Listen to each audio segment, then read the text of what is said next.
Hello there. Good morning, good afternoon, good evening. Hi. Ta-da! Ready for some chapter 15.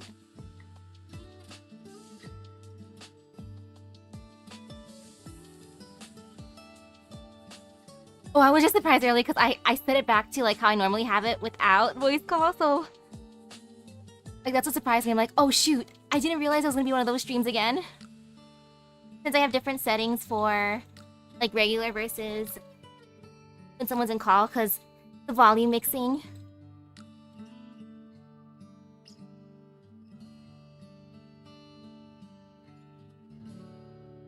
Like for Arknight, or not even Arknights, just gacha games in general, I gotta make it like half volume.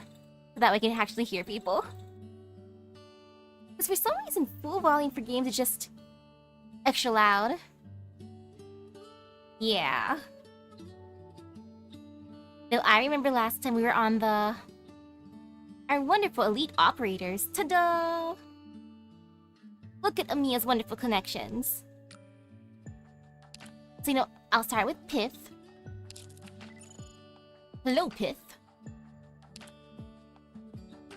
So we got basic info, codename Pith, gender female, combat experience 24 years. Truly an elite operator, 24 years. Place of birth, Victoria. Date of birth, June 14. Race, Liberi. Height, 165 centimeters. Infection status, confirmed infected by medical examination. Physical exam, physical strength standard, mobility standard, physical resilience standard, tactical acumen outstanding, combat skill excellent, Originium arts assimilation outstanding. Profile, Pith. Rhodes Island elite caster operator is proficient in guidance, analysis, and Originium arts control. For Rhodes Island's resolution, she is on a long-term mission as the leader of a field squad, primarily in charge of assault contracts, and the training of caster operators. Clinical analysis. Imaging test shows the indistinct outlines of internal organs, obscured by abnormal shadows. Originium granules detected in the circulatory system. The subject is confirmed to be infected with erypathy. Cell Originium assimilation, 14%. Clear signs of infection visible on the left arm. The sign of infection has crystallized, but a cluster is yet to form. The crystal is a pale white color. Blood Originium crystal density, 0.21. Pith's sense of responsibility and self-discipline has long kept her condition stable. That said, some of the many Originium arts she is well versed in can cause great strain to her body after use. Any accompanying medic operator should pay close attention to her condition. Archive File 1.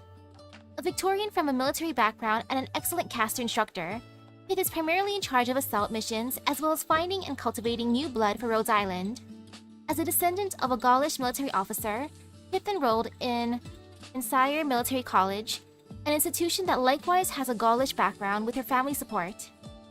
She once hoped to stand out from the crowd with her Originium arts and mastery of military theory, and thus to contribute to the restoration of Gaul.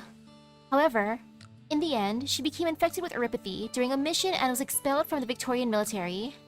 Under her family's influence, Pith was once a committed Gaul restorationist. While she come to understand the plight of the Sarkas when she fought alongside Sarkas mercenaries, and due to the destruction of Gaul, very much sympathized with them losing their homeland. It wasn't until she became infected that she truly understood why the Sarkas are ostracized. Not only are they a wandering people with nowhere to go, they are also infected. Having just become infected herself, Pith had recently lost the social status she'd earned through years of hard work, and felt nothing but hopelessness and anger toward this huge difference in treatment.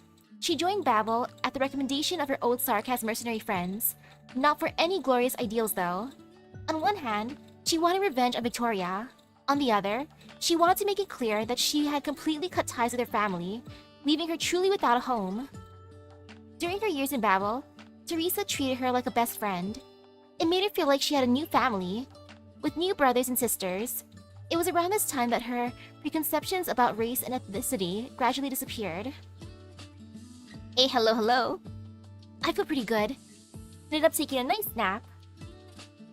Though it's still freaking hot here, but it's okay. I'm just melting a little bit. She came to firmly believe that Only when all of Terra bands together will the Urpathy problem be solved, which is why she never left us, even after Babel fell. Instead, she joined Rhodes Island as one of its first operators to bring that seemingly unrealistic ideal to fruition. It doesn't simply use the same kind of arts over and over. Thanks to her talent and her studies, she knows the casting methods of almost all of our casters' operators' arts like the back of her hand. During missions, she casts different combinations of types based on her assessment of the battlefield. At the same time, she makes sure to guide our other casters' arts to maximize their lethality. Dang, Pith. Ooh, fun thought about Mia's successor. Take a look at what the black robe looks like. And it looks like it has a similar to priest robes. Ooh. Hey, hello, hello. And that's where you have a thought. Ami is the first true outlet king of the Sarkaz. If you twist your eyes at the next Sarkaz king would be a Sancta. Okay, now that would be entertaining.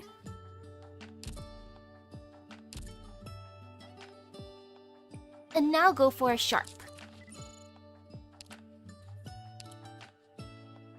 Basic info, codename Sharp. Gender male. Common experience 25 years. Place of birth, Colombia. Date of birth, December 19. Race, Fidia. Height, 180 centimeters. Infection status, confirmed infected by medical examination. Physical exam, physical strength excellent. Mobility excellent. Physical resilience excellent. Tactical acumen standard. Combat skill excellent. Originium arts assimilation normal. Profile. Sharp. Rhodes Island elite guard operator. Few operators in all of Rhodes Island can match his abilities in solo combat. For Rhodes Island's resolution, he is on a long-term mission as a leader of a field squad, primarily in charge of training of guard operators and high-risk decapitation missions. Clinical analysis.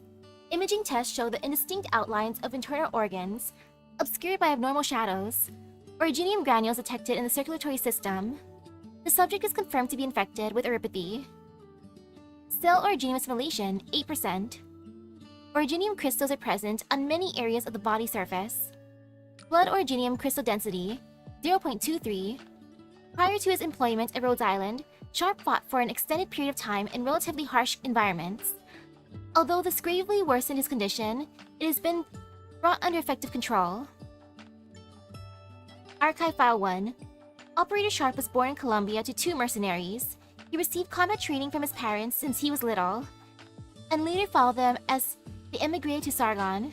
Then, having traveled and worked under multiple parishas, he finally left Sargon and joined Rhodes Island as one of its first operators when it was established. In his own words, "My life as a mercenary has been nothing but ordinary." Dang though. He's been like that forever. Sheesh! And hey, hello, hello. Indeed, he has no notable achievements from his time in Sargon. No, I didn't start chapter 15 yet. Today I will. Like, yeah, I know I missed out on that one outfit, but I'll be able to get it eventually. Sobs. Keyword eventually.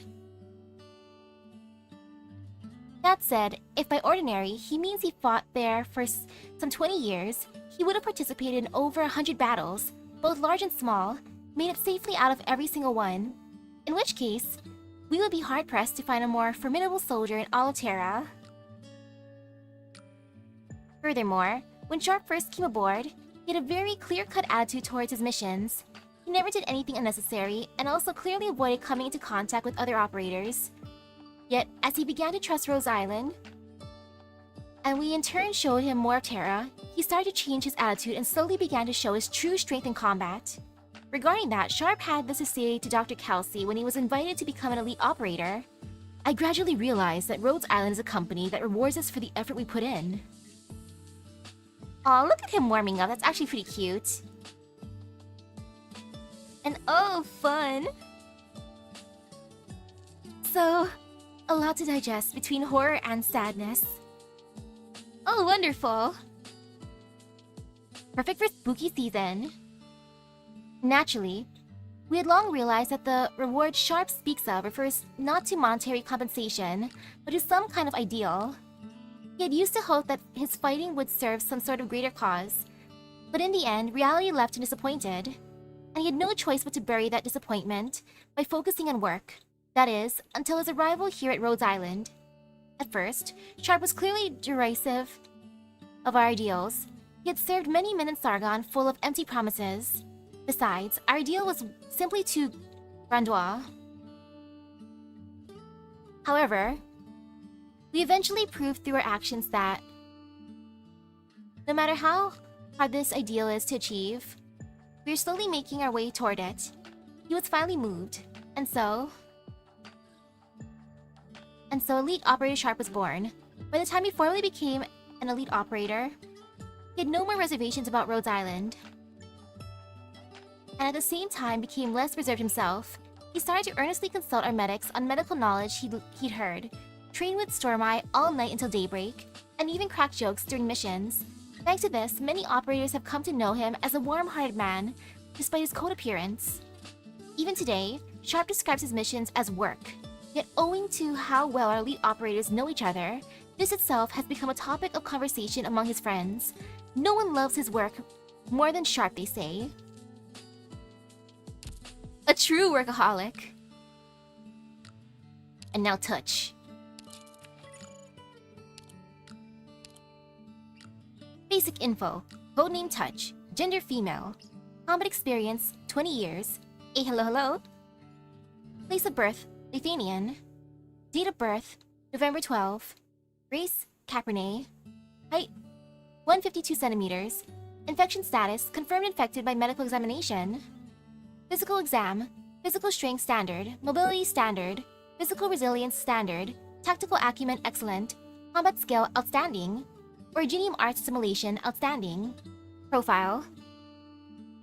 Rhodes Island Elite Medic Operator Touch is an expert on botany and medicine and possesses a huge aptitude for a rare form of Originium arts. Hello. For Rhodes Island's resolution, she's on a long-term mission as a leader of a field squad, primarily in charge of aeropathy aid and medical investigation missions. Clinical analysis. Imaging tests show the indistinct outlines of internal organs, obscured by abnormal shadows. Originium granules detected in the circulatory system. The subject is confirmed to be infected with aeropathy. Ooh. Okay, if I was an employee at Rhodes Island, what kind of work would I have signed up for? Okay, messenger sounds pretty fun. At the same time,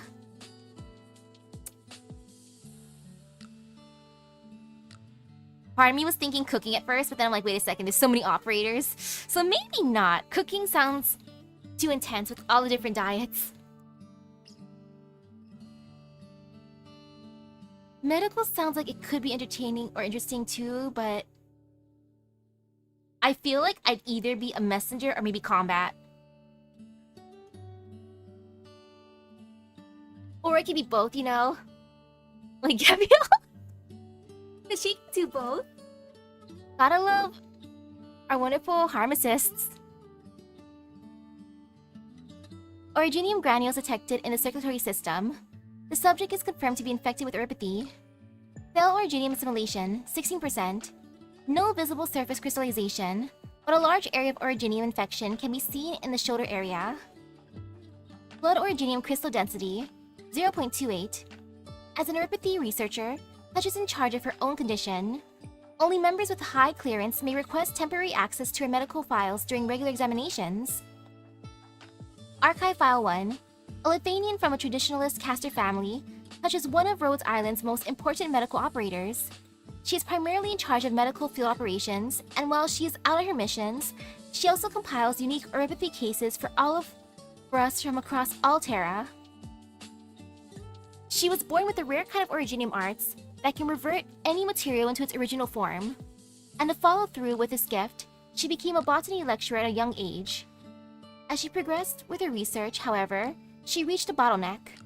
Pressured on both sides by self-denial and her academy's requirements, she became reckless and added an excessive amount of liquid originium to her research, unfortunately infecting herself in the process.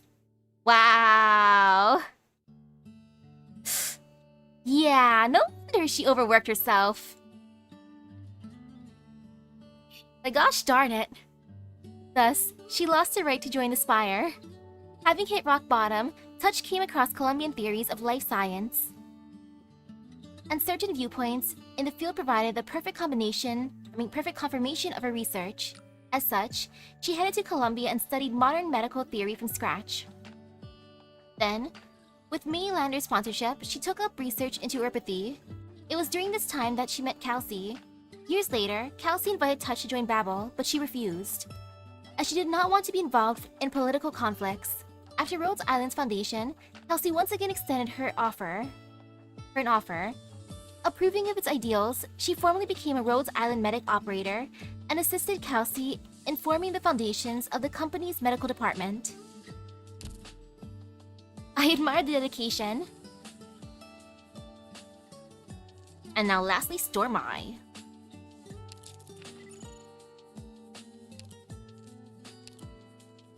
Basic info. Codename Stormai. Gender male. Combat experience 10 years. Place of birth Kasdel. Date of birth February 12. Race Sarkaz. Height 180 centimeters. Infection status confirmed infected by medical examination. Physical exam. Physical strength outstanding. Mobility excellent. Physical resilience standard. Tactical acumen standard. Combat skill outstanding. Originium arts simulation excellent. Profile. Rhodes Island elite sniper operator Stormai is a master of combat techniques and detection originium arts. For Rhodes Island's resolution, he's on a long-term mission as the leader of a field squad, primarily in charge of assault missions and providing support during emergencies. Clinical analysis. Imaging test shows the indistinct outlines of internal organs, obscured by abnormal shadows. Originium granules detected in the circulatory system. The subject is confirmed to be infected with uropathy. Cell originium assimilation, 15%. Operator Stormai shows clear signs of infection. Originium crystals are present on many areas of the body surface. Blood originium crystal density, 0.28. The operator's condition is stabilized, but considering the extended time the infection has taken hold and how frequently he is deployed in combat operations in dangerous areas, the medical department must continue to follow up on his condition. The responsibility he carries is greater than his own life. Not only does that imply he is ready to sacrifice everything at a moment's notice, it also means he will not give up his life on an impulse without thinking everything through. Archive File 1. Operator Stormai was born into a regular Kasdel family. When the Civil War broke out, he couldn't see the difference between either side of the conflict, and so he left the country before it devolved into an all-out war. His puzzlement in tow. Ever since, he's lived incognito and has shown little to no interest in the affairs of Kasdel. Stormai is primarily in charge of leading a squad on his own to execute field combat operations. He has a particular penchant for the most precarious battlefields. He rarely comments on Rhodes Island's overall expansion plans or trajectory. More often, he shows up at meetings where operations details are being worked out. While many Sarkas leave an impression on others due to their outstanding originium arts, his exceptional combat prowess stems mostly from his own extreme stubbornness in battle. Okay, I love that. It's like, what is he known for? Being stubborn. His zealous study of all kinds of combat techniques and having honed his natural-born detection arts for years. These skills have become the perfect complement to his combat style. Stormai was already infected with uropathy when he left Kasdel, but given the conditions he was living in at the time, he did not have the luxury of worrying about his illness. Judging from the growth pattern of the originium crystals, he was likely infected for a second time during combat. During his exile across Terra, he used his might to defend the infected's right to survive, and gradually became the leader of a small group that possessed considerable combat strength. Even while the Civil War was in full swing, Babel had already taken notice of this young Sarkas thanks to the close attention they paid to all the Sarkas powers that had fled to other parts of Terra. Not long after Rhodes Island was founded, our operators found themselves in a standoff against Stormai and his militia during an investigation in an infected-related conflict. After the two sides talked it out, he agreed to join Rhodes Island.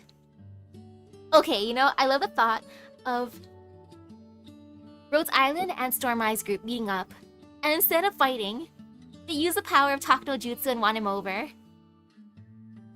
One of the times that Talk no Jutsu is super effective. Even though Stormeye isn't one to bring up his ideals and beliefs, after he joined Rhodes Island, he quickly demonstrated through his actions his strong approval for Rhodes Islands. To him, Rhodes Island is the third answer he'd been waiting for in response to the disappointment and bewilderment that he'd felt during the Civil War. Perhaps what he had been hoping for in the infected community were allies who truly believed the infected should live just like anybody else. Aw, look at him! Getting the power of friendship. His was surprisingly wholesome in the end. He was won over by Talk no Jutsu and the power of friendship. Adorable! Plus he likes hanging out with Sharp. Like, oh Stormeye, you're cute.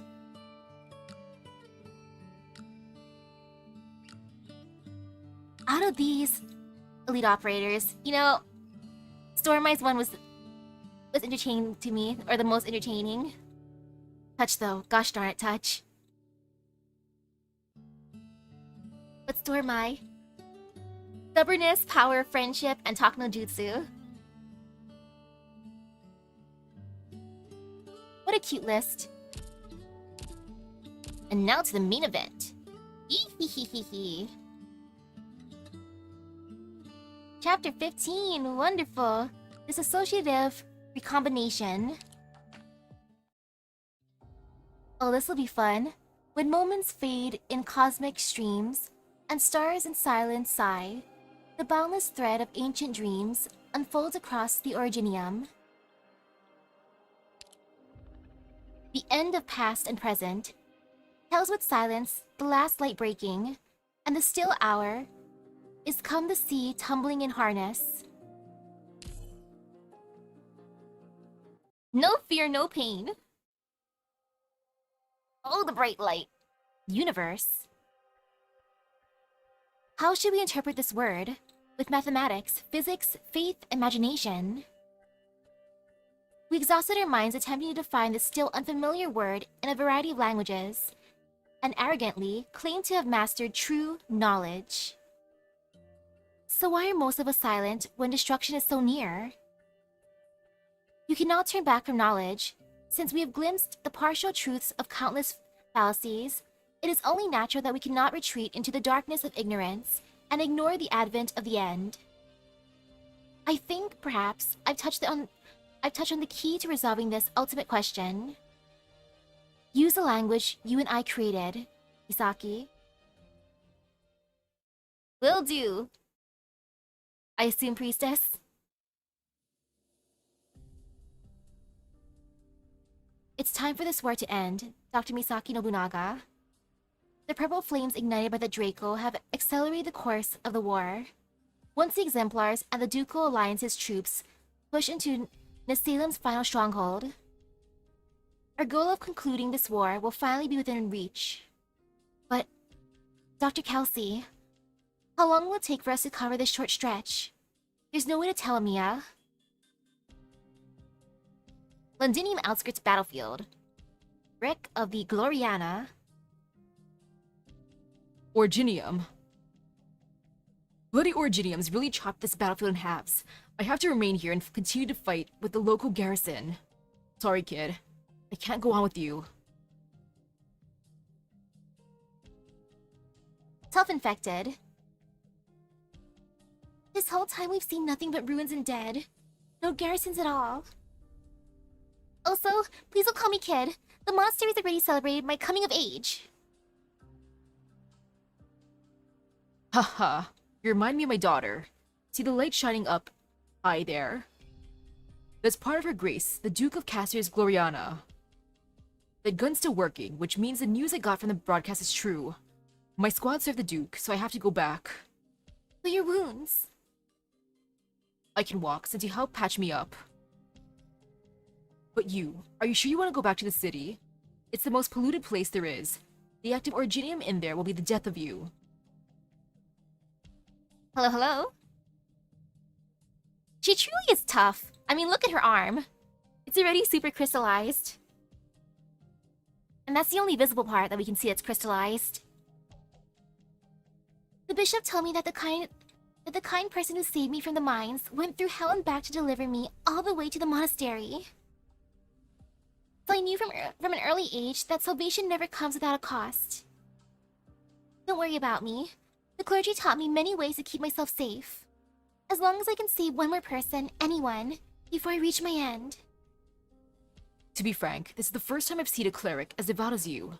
Your kind heart is the pride of Victoria. The bishop says faith is not at all for pride or glory. The faithful believe with sincerity that good deeds will better this land. Better this land? Ha, maybe. But anyway, thanks, little courteous, for everything. Could you help me out one last time, kid? If you make it back to the city, if my family, and my daughter's still there, please tell her that Papa's always protected her. The Victorian soldier struggles to raise his injured arms and gives a non-standard salute to the courteous, before calmly turning towards the distant wreckage and vanishing into the thicket of originium. The courteous looks to the faint light emanating from the ship's gun and cannot help but to sigh. Artillery sounds in the distance, and the tiny courteous continues towards the city on the horizon, Londinium.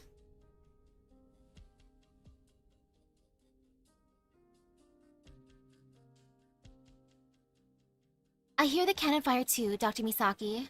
Madame Catherine's crawler is already assaulting the Notchzera front. Man, I love Catherine.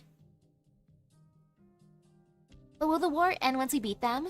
And the innocents who suffered? What will happen to them? There's no way to save every single life in a war, Amiya. What we can do is help the Londoniers end this misery as soon as we can. And that means the Notchzera aren't our ultimate problem. Nameless Londinium Refuge.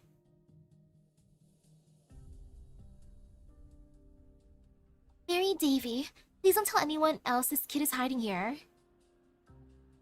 I met him at the city walls, and he has nowhere to go. His parents are Londiniers, he said. And he met you two in the park a long while ago, yes? Frightened child.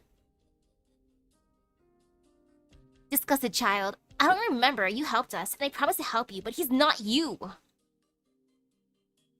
Silent child. Thank you. So just hide here and won't run off or make a sound. I guarantee he won't give anyone a fright. Nods quickly. I'll be back soon, I promise. I promise I'd find his daughter. It's impossible for me to protect you out there when there's so many hostiles. Sorry, I couldn't find anywhere better for you to settle down. I've helped quite a lot of people here, though, so I trust these kids to keep you safe. The tiny Sarkas tugs sharply at the courteous' arm, but touches the pointy originium crystals instead. He pulls back his hand on reflex. Softly, sorry. When I was with my pa and ma, we rarely came in contact with the infected. I'll come back for you.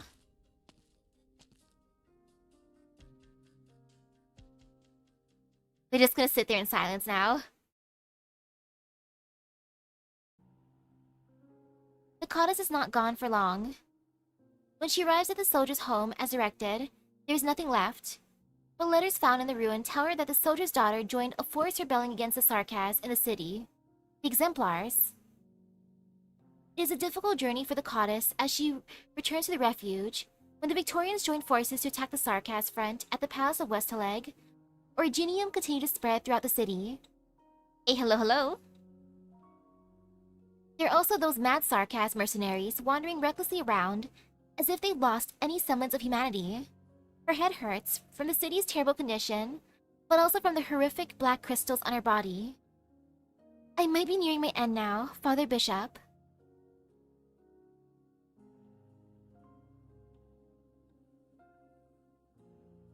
Okay, she's made it back. Excuse me. Were you the troops who protected the people here from those mercenaries? Yes, we have both Exemplar and Ducal Alliance troops in our squad, and we got a distress call when we were gearing up to enter the palace. Trust me, this mess will be over soon. Thank you too for taking care of the kids and refugees. Are you looking for someone? The courteous shakes her head. Right, we did mop up some of the devils hiding about, probably here because their side's about to lose. See you. We have to hurry on to the front. Oh no. Scared kid? I didn't see that kid. Follow me. The child leads the courteous through bunker after bunker within the factory, and the latter spots the other refugee residents, silently carrying away Sarkaz corpses. They walk up to a pile of containers, and the child struggles but manages to push the messed up lid open. The cowering Sarkaz child from before looks at them in fear. She's here. I promised you I'd help you, didn't I? It all happened so suddenly earlier, so this was the only place I could hide him. But he can't stay here. On my way back, I met a group called Reunion. They can take him in. Okay, at least he's safe.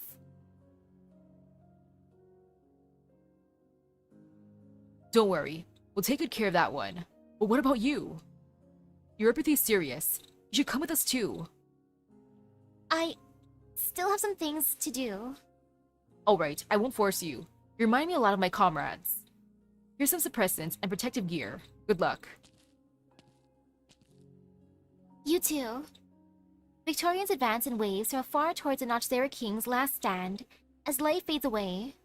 That is not her war. She feels fear, and has no way of comprehending how these people overcome their fear of death, what keeps them pushing onward. But she hopes to save people too, to continue numbly, one life after another. Even if it's all in vain. She recalls the day she left the monastery, when she and the bishop bid each other farewell by the riverside church. Ooh, flashback. What is faith, you ask? Heh heh. I traveled to Iberia in my youth, and saw with my own eyes how the lives of those around me collapsed during their profound silence, but that tenacious nation has never once yielded. At first, I only admired the country's vitality, but as I lived my life, I came to realize that vitality, that is faith. Who was there to teach me, or even the other Iberians, what path to take in life? Did anyone promise us we would surmount such a terrifying disaster?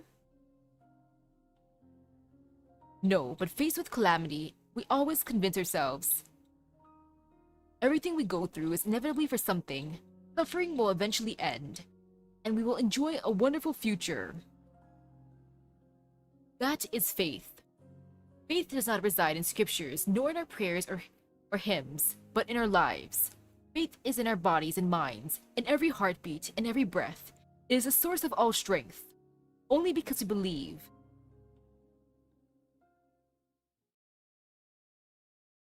Father Bishop, if it is as you say, that all suffering eventually ends, then where is our wonderful future you're talking about? Father Bishop, I think I've tried my best.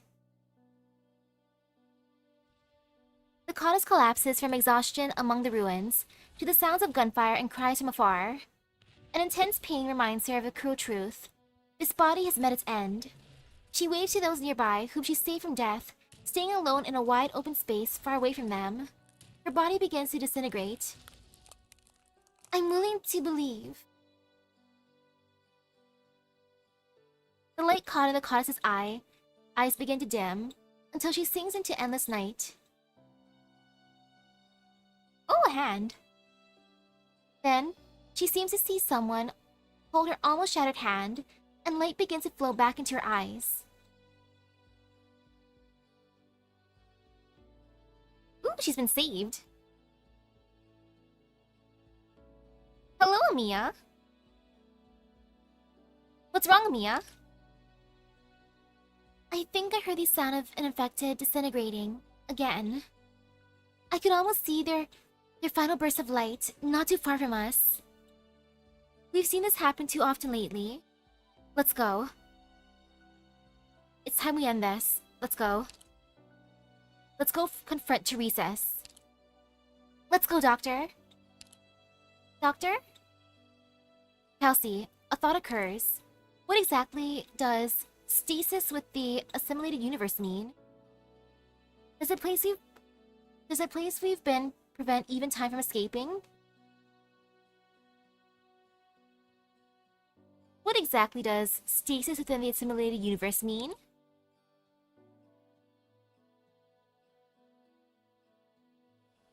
A surge of information rushes forward, trying to engulf him, but Teresa's does not budge.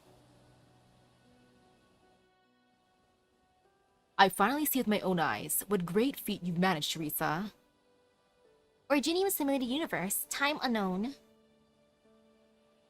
He looks up at the tower standing in the void as falling fragments turn back into irregular information and return into nothingness. Teresa grabs a fragment that has drifted down to him, but it instantly turns to nothing in his palm.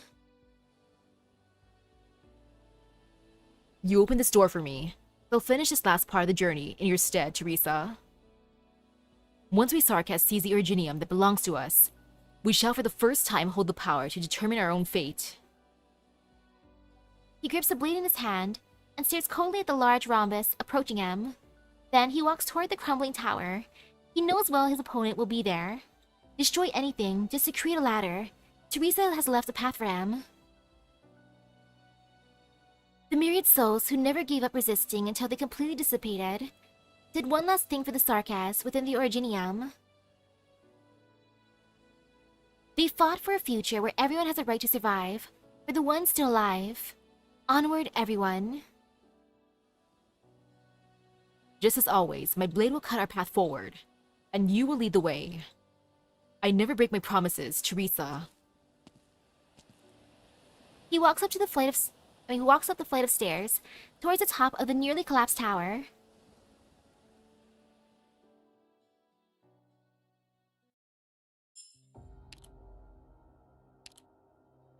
Bearer of the sword. And death shall have no dominion. Oh, I guess, yeah, no one, okay. That's fun.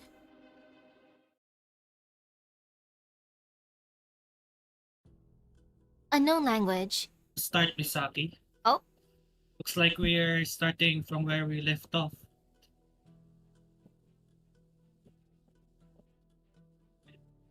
Looks like he really is determined to confront Priestess, from what I've announced. Like, I don't blame him, he wants information.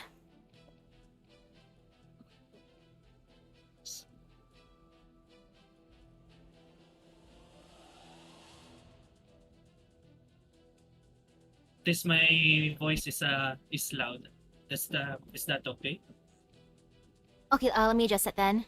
Let's see.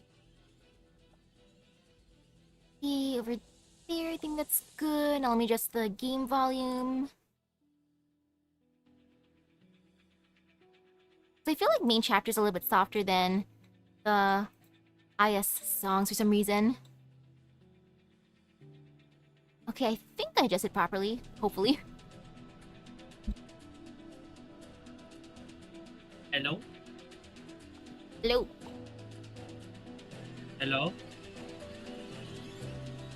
I think that's good. Softer, you mean more mellow? Like volume-wise for some reason. In the OST? Yeah. Because I'm just adjusting my volume mixer now.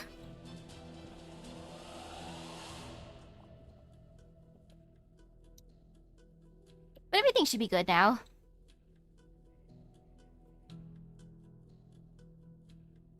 Okay. Unknown language. New redundant information. All that remains is nothingness. He looks at the rhombus. It appears to be An eye staring at me. For the first time in his life, Teresa's feels a shiver run down his spine. But it isn't his own instinctive reaction. He feels that a force, a will he can't see, is trying to make him submit. Be you a god or my creator, come out and face me.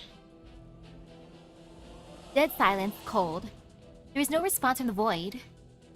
Master, you shouldn't have come here. Her Highness has already made a terrible, reckless mistake. I do not want to lose another person I care about. Master, leave this place. The time is not yet right. You should not use it to mock me. O self-proclaimed creator. The Escalon standing before him is no illusion. This marvelous space has materialized his memories. In my memories, you're the same as before, just a little less mature. Since those who truly control this place dare not face me directly, then Teresa has indeed succeeded.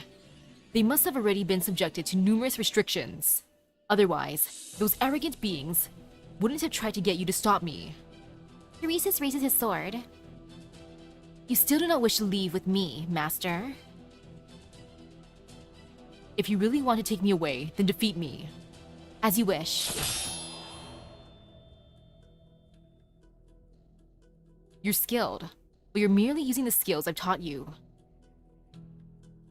Ascalon disappears into a purple haze. She's used her Originium arts. Teresis thinks back to the day he and Teresa led the remnants of the Sarkaz army into that storm. The day he walked into that purple smoke alone and took the knife from that girl's hands, just as he does again. It has been some time, Ascalon.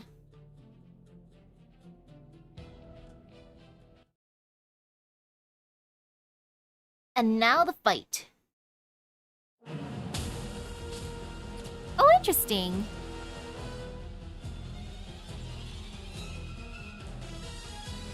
The will inside Originium. You hide in the void, gazing upon me, trying to crush me with the memories that I treasure. What do you fear, creator? I love how he just stands there alone menacingly. Look at all the enemies he's facing. Take a look at that rhombus. It's watching. Yeah. Something is watching.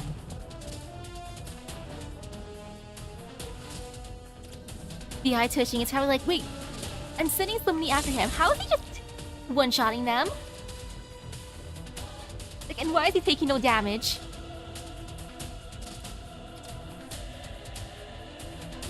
The reason is just still different. But you know, maybe it's a good thing we didn't fight him one-on-one, or we didn't fight him. Yeah. If he can just do this. No.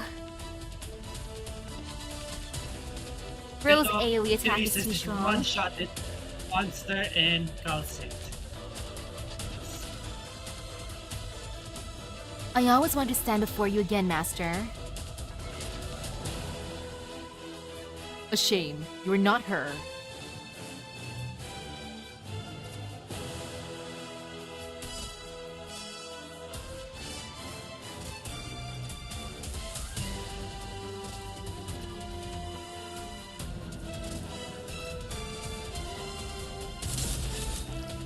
His range is so extreme.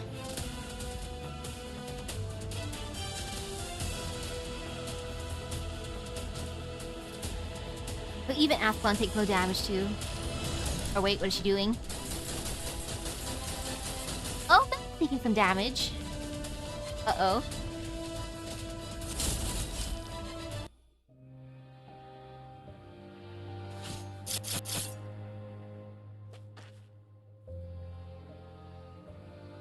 You won't last much longer, Master. Teresa left more behind for me than you think. Did you expect I would tread this unknown ground unprepared? He watches Aramis approach with the void. He already understands. You're watching me, aren't you? Teresa beat you once. I won't fall behind. I will sever your control over Omninam. You cannot harm me. I told you. You need to be more decisive, no matter whom the foe is. You took too long. I stand where they departed, the end to which Teresa guided me. I was never the only one putting the hubris of the gods in trial. The voice of the Sarkaz has been silent for too long. The shards of the tower gather around Teresa's before they return to entropy. Gentle whispers. He hears the defiant cry of the Sarkaz against fate.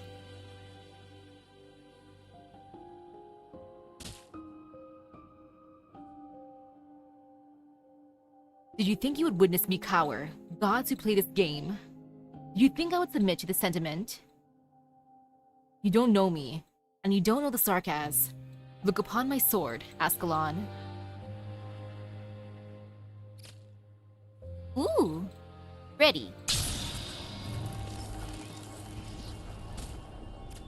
Oh, he's charging up. Hey. Super effective. He even scorched the areas where the others were standing earlier.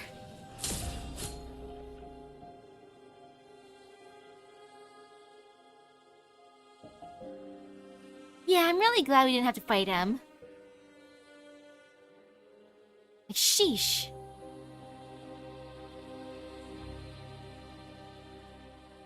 Are you got for yourself or for Visa then? Mission accomplished. Oh.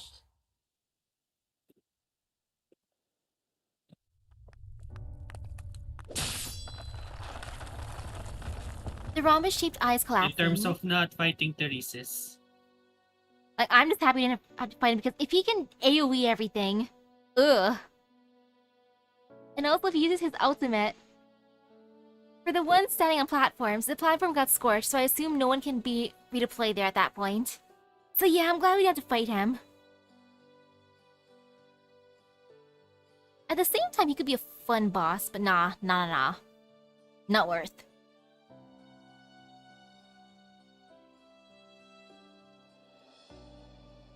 Teresis raises his head and looks up at the golden sea above.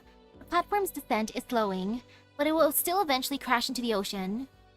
As he steps onto the platform, the sky and the ground, up and down, instantly reverse themselves. Hey, hello? In this barren void without any rules, what does destruction even mean? Just what should he do now? Teresis isn't sure. You will vanish, Ascalon. I've severed the connection between you and the certain will. Master, I've just seen a great many images flash by. They were all images of me, but why do I feel like I'm having an out-of-body experience? Why do I feel like I'm so far away? That's just my memory of you. Of me? You aren't a false phantasm. But you're not the real Ascalon either. They're mocking me, and you as well. I'll put an end to this farce myself. Master, does this mean you're going to die? What difference would it make? I'm sorry, I wasn't able to save you. No, you did well. You did plenty well enough. Teresis swings his sword with all of his might, leaving the memory construct, and the already broken platform in two. Ascalon begins to shatter into pieces. Her shards, along with the other debris, fall into the golden sea, transforming into a more chaotic information. Go. At last. At least take a few of my memories when you go. Catch up to Teresa and the myriad souls on their journey. He can no longer hear Teresa or the myriad souls, but he still has a slight sense of familiarity with the information scattered around him. Everywhere. Although it's vanishing quickly, she's fighting against it, as are the myriad souls. The tower is completely collapsed. Everything has returned to the sea of data, and the sea is slowly calming down. Teresis is also falling into the vast golden ocean. He is silent and minuscule. This is by no means the end. But do we have enough time left? Teresis, our blades will not be enough to destroy the gods. However, we may manage to destroy them with their own methods. But I can't promise you this will work. I have no reason to doubt your judgment, Teresa. Tell me what I must do. Face the gods directly. Teresis turns around and without any hesitation, swims for the deeper waters, disappearing fully into the black abyss of data. After a moment, the surface of the sea begins to stir and boil again. Then, the sea splits open, as if sliced by a sharp blade. Chaotic streams of information surge endlessly into the abyss. Unknown language. Connection unstable. It's you? She opens her eyes and sees a small, frail creature. Then all the violent scenes come to a screeching halt.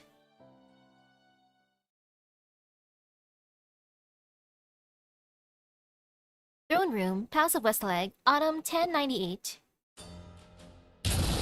Angry low moan. Hi, monster. I still wish you let me summon you, monster.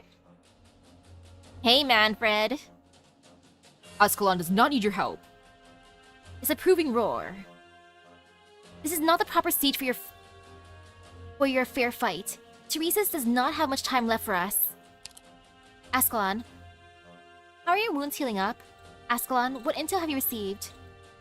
I would like to know the intel, please. I was still a step too slow. Teresa's is not here. The only one I've encountered is Manfred. According to Ascalon's reports, Teresa's really has returned from the command center. Nasalem surely chose the Palace of Westaleg as a site for the final battle with the eye towards protecting Teresa's. However, currently, Teresa's and Teresa are still concealing their true motives from the other members of the military commission. This includes Manfred, the nominal leader of the military commission. Manfred stands alone in front of the empty throne, facing you down.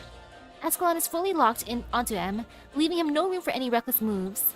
The standing water from his earlier battle with Ascalon has soaked Manfred's cloak, leaving him slightly disheveled. Teresa must have already captured Omnanam and handed it over to Teresa's. But Teresa's is not here, and Manfred seems unaware of his whereabouts. Doctor, do you think he went there too? To the assimilated universe, to the sea of data within the first Originium, to the assimilated universe. Teresa has been moving too aggressively.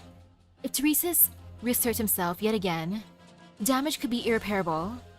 Terra, as it stands now, is woefully unprepared, regardless of the outcome. Kelsey, what are their chances of success? Kelsey, are we prepared to deal with any and all potential outcomes? Are we prepared? I don't have detailed information on the first Originium either, so naturally, I'm unable to propose any concrete countermeasures. In other words, with how things have developed so far, it's become very difficult to rely on our past experience and knowledge to analyze the current situation. Ah. Dr. Kelsey, do you mean we are helpless to do anything? Not at all. If their plan succeeds, what Teresa's and Teresa are seeking still falls within the bounds of our understanding, and we may not face the worst-case scenario. But if they fail... Kelsey looks at you, her eyes filled with worry. Dr. Misaki, we must return to the Rhodes Island landship as quickly as possible. We might still have one last chance to buy Terra a brief moment of respite. First, we must get Manfred under control. Instead of worrying about things that have not yet happened, we should eliminate those variables that already exist. First, we must get Manfred under control. Excited cry. Oh, monsters into this. I will protect the doctor and restrict Manfred's movements as much as possible. Settle this quickly. Be wary of the T-Kaz Wurtzen that he's carrying. Just as the T-Kaz Wurtzen in Manfred's hand begins to glow red, the King of Sarkaz's arts and Ascalon's blade descend upon him. This must end. Bonk.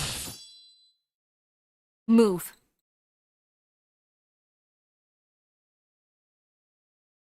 Ascalon instantly dissolves into a purple mist, scattering amidst the flash of the blade before reforming again. The barrier woven by Amiya protects you and Kelsey, but it begins to falter against the blade's flash. Furious howl! Shields with all of its might. Oh hey, Teresa's! The blade's master slowly emerges from the darkness. He looks even more terrifying under the faint light. He got too close to the sun. Truly? You've put yourself in this predicament. Your Highness, you... It looks like Nasalem is fulfilling his end of the bargain. You've come here to see me. Very good. You see a man standing calmly before the throne, Teresa's. He looks nothing like the man you once knew. He's tightly gripping a vivid, gleaming crystal. I have a question. Hmm?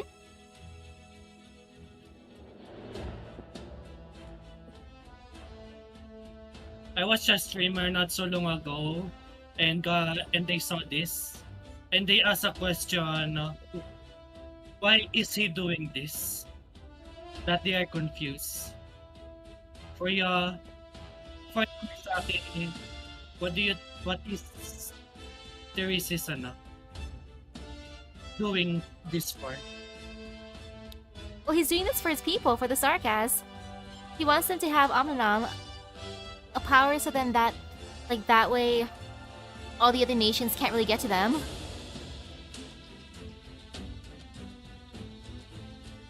Like, Teresa's may kind of be a slight I butt, was also but confused he's that doing it for them. he did not get it. Yeah. That certain streamer. Unless they weren't really reading too much. Then, I guess that's why they're like, what is he doing? But nah, he's doing this for the people. Hey, hello, hello. Omnanam. You succeeded. Oh, you got it. You seem surprised. You two have set foot in that void. You two have witnessed her departure. You know full well that the heavy price the Sark has paid for this. And yet, you never believed the Sark has any rightful claim to it. Isn't that right, Dame Kelsey? At least for now, we rejoice in your success. I thought you would rejoice in my death, Dame. His originium infection level. Just what has he been through?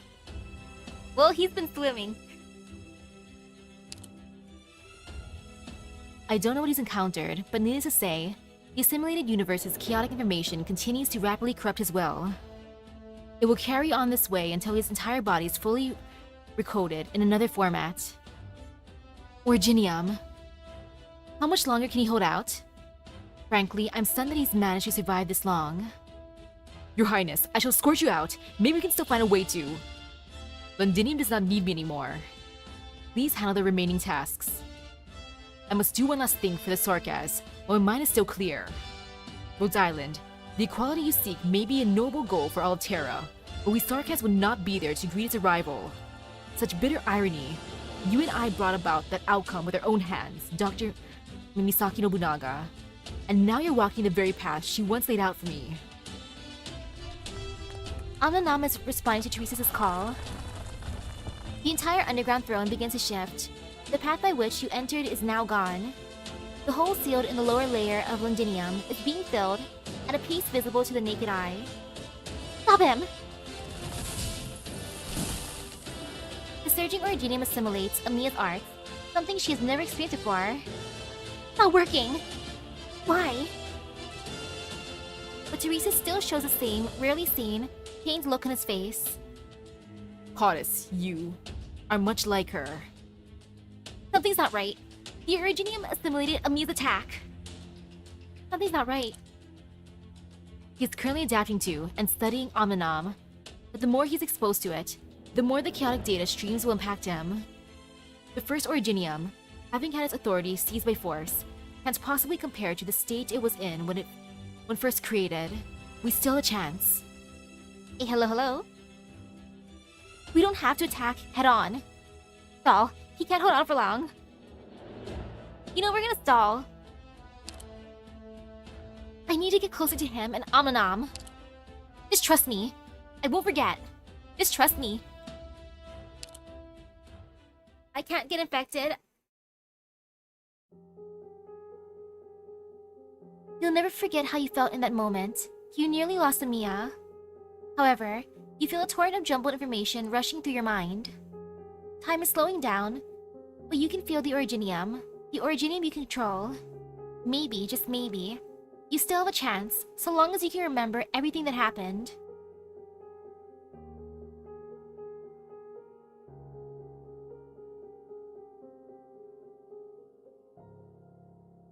You call it Om-Num-Num?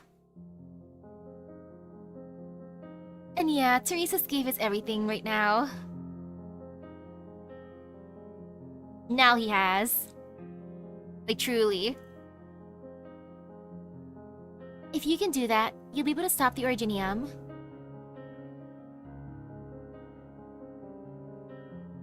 I will do my best to carve a path for you, Dr. Misaki. Monster, do not worry about me. Protect the doctor. The doctor is the only person out of everyone here who can stop Omnanam. Hesitant roar. Trust me. Opens claws to protect you. Thank you, monster. I still wish you let me summon you. Gosh darn it. The surging originium activates the pool of dead water that has lain still on the surface for ages. Mist clinging to your mask makes it hard to see the road ahead. However, You feel a silken thread wrap around your waist, gently guiding you forward. Amiya? Keep going! I told you before, this conflict ended long ago. Misaki, Teresa and I fully understand that there is no place for us in the Sarkaz future. However, Ascalon, Manfred, your future does not lie here either. Originium creeps up Manfred and Ascalon's bodies, pushing them towards the edge, to the end of the battlefield. Leave. Go to a safe place and wait there. Remember to take Omninam back to Castel. Wait, Your Highness! Manfred's voice vanishes within the underground throne room. Teresa's has already scuttled him off to a safe place. You don't get to make decisions for me anymore. Ascalon dissolves into a purple mist, slipping through the cracks in the Originium and remaining in the throne room. She's everywhere all at once, just waiting for an opportunity. Baily. Omninam is still flashing, but his movements are becoming increasingly difficult. The only one who's stuck outside is Manfred. The Originium is restricting his arms, his eyes, and even his thoughts. But still, he forces himself to remember one goal: to bury everything here. He needs to hold on to his last shred of sanity so he can leave Omninam with Manfred, who is finally safe. He struggles to lift up his sword, as he once did when he served at the side of the King of Sarkaz.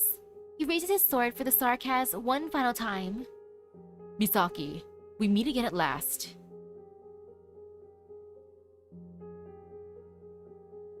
Have you ever looked up at the sky?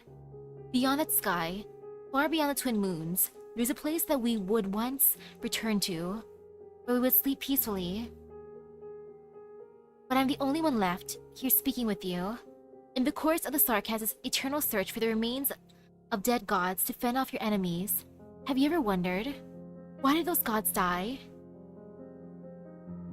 In the sea filled with both truth and the unknown, I saw a fleeting vision of the gods before they died, and root of the pain you bear. I now understand you. They already passed away.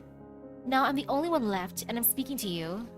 Before I retire to my eternal slumber, I will destroy you. I shall build a ladder for the Sarkaz. No longer will anyone toy with the fate of the Sarkaz. We shall reclaim our own destiny, Misaki. Teresa swings his sword. A beam of light stings your eyes, and you rack your brain trying to recall how to stop Omninam. Amiya's barrier breaks layer by layer. Amidst the gleam of the sword, you think you see Monster's huge frame blocking your view. Stop! You suddenly remember everything about the moment you almost lost Amiya. You remember how you stopped it all. You did it, Dr. Misaki. You remembered. Priestess! Hey, girl! You. You told us that we would only have one chance to strike. You really have slowed down a lot.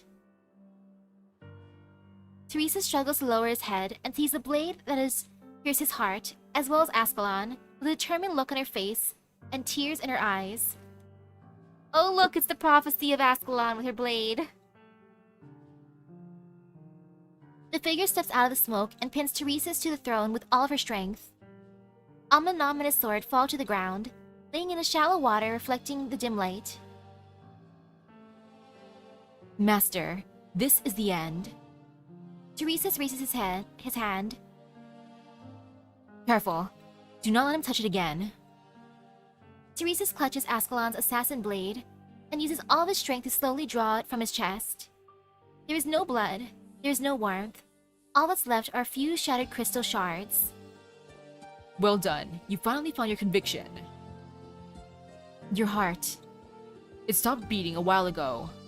I repaid my debt. Take it. Teresa, straining, shifts his gaze towards Omninam laying on the ground. Find Manfred. And Castel. Go home. You...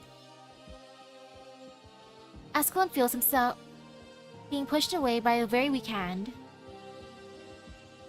I will stay here. I cannot let the Sarkaz know my fate. He hears faint cheers from above and cheers of the Victorians. The Nachzera King is gone. You missed Logo's elegy for the Notchzerer. His war ended just before mine. Misaki, I was able to gaze upon the true face of the gods. I only regret that I was unable to completely defeat you. Kelsey? Assuming he speaks the truth, he may have bought Terra a moment's respite. Regardless, we must continue our preparations, Doctor. Then to recess. He will remain here. I'll ensure that no one disturbs him and no one finds him. She holds up Omnonam and Teresa's sword. Dr. Kelsey, Omnonam belongs to Kasdal. It must return to Kasdal. We must consider this matter carefully. The damage the Sark has inflicted on Ladinium is bound to stir a new wave of hatred, and without proper guidance, it could lead to an even darker nightmare. This war must end, but Kasdal must also take measures to protect itself. We can go to Kasdal together and watch how they use Omnonam. This really is the best move, Kelsey. There are many things we need to discuss, but not here. First, we must use Omnonam to leave this place. Give it a try, Doctor. Strange, it's not responding to me. Let me try. I can feel a faint connection. I think it's responding to me. The sealed passage reopens yet again. Is it assaulting my thoughts? Enough. We can't just keep using this thing haphazardly. We need to do more research on both its uses and its potential dangers. Ascalon looks at the figure on the throne. In the darkness, she cannot make out his face. Her eyes are a bit blurry. I'll go with you. I'll respect his wishes. I don't need to witness his end. Ascalon. The goddess hugs Ascalon tightly. Ascalon suddenly realizes that the frail goddess she once found in the wilderness has grown up. Let's go home together. Doctor? You all go ahead, I'll catch up. I'll stay here to protect you. Monster's staying here, and it should be sufficient. Teresa's is no longer a threat. We'll wait for you outside. It's very quiet. All you can hear is dripping water. You silently creep closer to the man on the throne. You do not fear death, Misaki. You can't kill me. You don't think that way. You can't kill me right now. Yes, that is assertedly true. That is why you remained here and mock me. His voice is hoarse. You're forcing yourself to speak with me. You've won my respect, Misaki. You're more determined than I thought.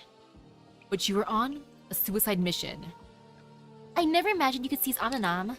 You're heroes in the eyes of the Sarkaz, but... Haha. Why are you laughing? I'm laughing at you, Misaki. You know nothing. What did you find in the assimilated universe? That is my secret. You have no right to ask. I have no desire to belittle Rhodes Island's yearning to heal the wounds caused by Originium. Yet it is still so ironic. In the end, if you find that the real monster is you, then what will you do, Misaki? What have you learned? Alas, I will not live to see that day. You and I never really did get along. It was so then, as it is now. He grabs at his clothing. It seems like he's trying to find something. There are deep cuts on his breastplate, wounds left by Ascalon. He finally finds what he's looking for. The stone blade he always carries. Warning roar. Calm down, monster of Kelsey. He's just trying to throw you the blade. It's Ascalon's. Leave. You're not worthy of witnessing my end. Directly below the Palace of Westaleg throne room, on the lowest throne in Terra, the regent of the Sarkaz accepts his fate alone. This first Victorian throne, which has been eroded by time and bears little resemblance to its original form, was moved here intact when this nomadic city was first built and became part of the foundation of the Palace of Westaleg.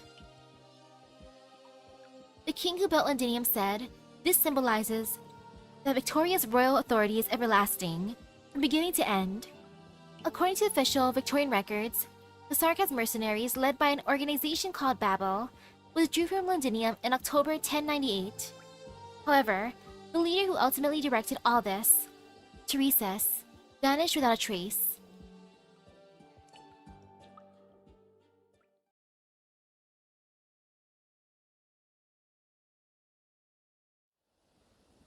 His ears can no longer hear anything, but the sound of the ocean waves floods his brain, just as it did before.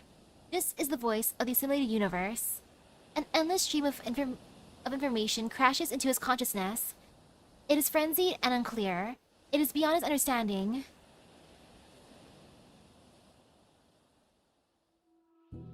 Teresa's has very little time left to think. His final shred of consciousness surrenders to the vast sea of data. His consciousness comes to rest beside a lonely monster. The ugly Tikaz, wearing a black crown on his head, walks out from the silvery mountains. He looks up at the vast starry sky. The eternal starry sky, the wild primal continent. From every corner of existence, countless lives look beyond the earth and stars. They all gaze up at the same universe. He is not lonely. He feels more calm and peaceful than he's ever felt in his life. At last, I see the past as you once saw it, as well as the future. He wants to say something more, to call that name one last time, but he can no longer speak. He's totally exhausted, but as he prepares to close his eyes, a faint white ray emerges from the darkness.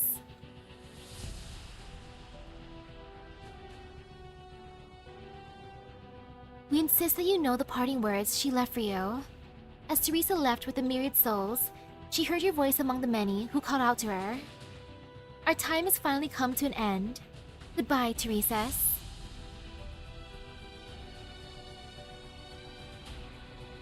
He strains to open his eyes. His field of vision grows ever darker. But he recognized the figure in white some time ago, as soon as it first appeared. Goodbye, Teresa. He doesn't need to hold on any longer. He flashes a slight smile and allows his last wisp of consciousness to dissipate.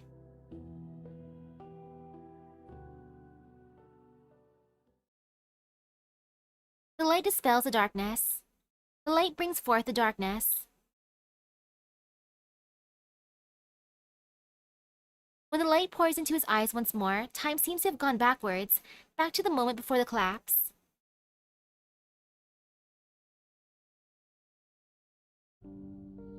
Unknown language, you are lost. Who speaks to me? It has been a long time since this place has seen a new visitor. Or are you the last survivor of the ruined planet? I remember, my consciousness was shattering, and then disintegration, death. But why? In any case, welcome. Come, seek me.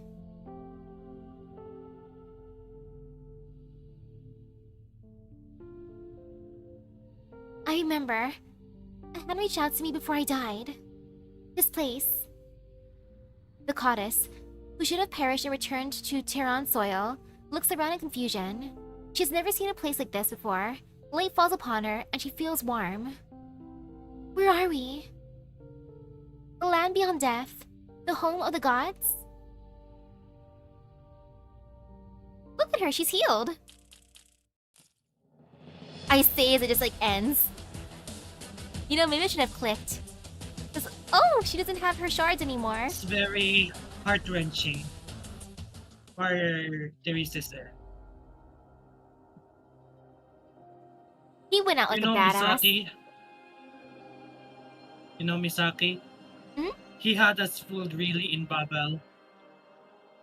We thought he was being consumed by hatred like the other Sarkas during the constant civil war. No doubt we were convinced of that. Especially you, Misaki.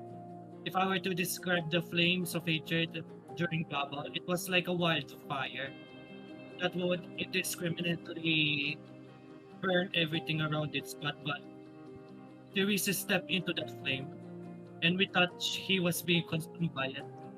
Now I see he was too strong-willed for him to be consumed. He gave that flame a direction, even if it meant ultimately he would burn himself in the process.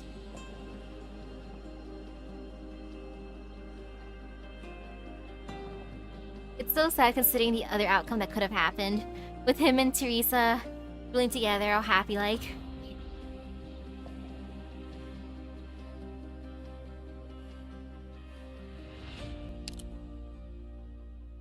Oh gosh, what's What do you this? think what would happen without Teresa's on the helm? I feel like it would have been a disaster. The wildfire would just spread indiscriminately. And I fear it would end up the permanent termination just like in Lord of Amia's era. Probably. He was necessary.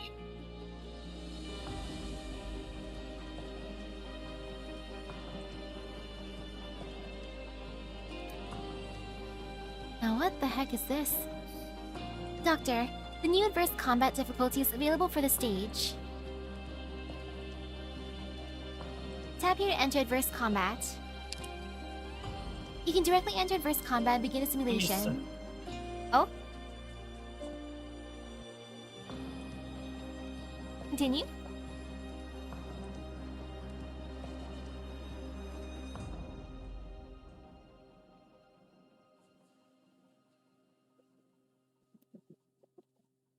Oh, okay. You can directly enter adverse combat and begin a simulation. This way, only the sanity required for the adverse combat itself will be consumed. Upon completing the simulation, the corresponding standard combat stage progress will sync up, and the first clear rewards for the standard stage will also be obtained.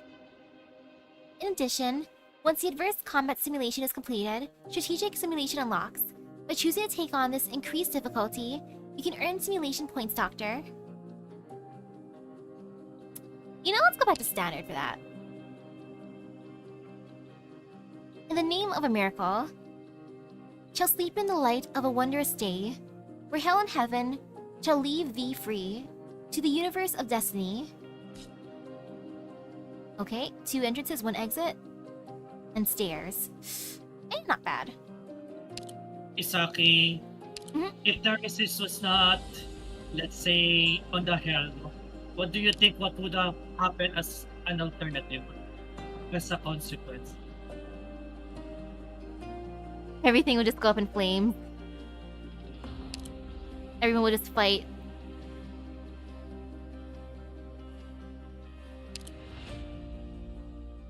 Truly like the Lord of Fiends universe, or was she, or her story? Found appreciation. When you found appreciation, I always like the resist. He was always like the necessary evil to me. I rest in peace, rest in peace, true General of the Sarkas.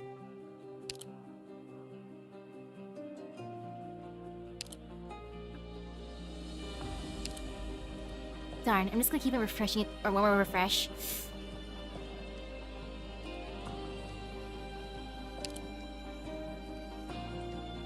Ew, the one who I want is not here. It's okay. You know, Logos, I can bring you instead.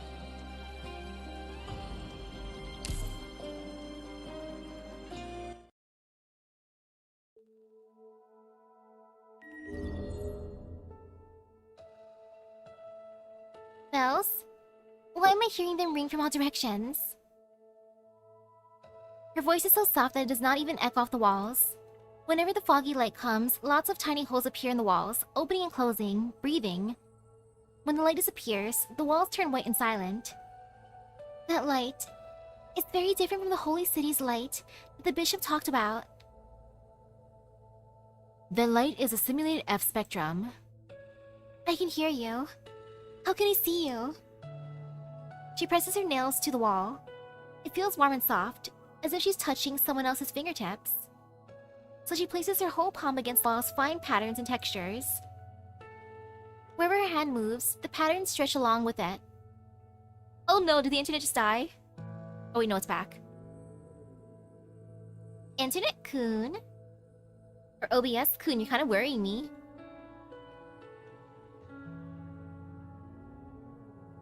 Is it working? Just to make sure. Okay, no, I think it's working, yeah. It's away from red. Red scares me. Yes, it's working. Okay, that's good. By the way, Misaki, do you think the bishop of the little causes is mentioning would be undoing? Because she said that the bishop was that traveled around Iberia. Is why I believe so. Probably. Like heck, he's a recurring character, so like it probably is him. Wherever her hand moves, the patterns stretch along with it, as if they're quietly guiding her by the hand. You're responding to me? She runs forward for a bit, and the wall extends with her, leading her. There's so many doors that lead... there's so many doors and so many different paths here. Where do they all lead? The goddess stops walking. She sees a god standing in midair, a short distance in front of her. Its silhouette is massive. The surface of the god's body carries a murky sheen, unlike that of any metal. It nimbly arranges a vast array of glowing fragments into patterns. As the patterns change, the fragments shift color in turn. But the girl notices that there is no halo on the god's head. The midair colossus completely ignores her, gliding past without hesitation.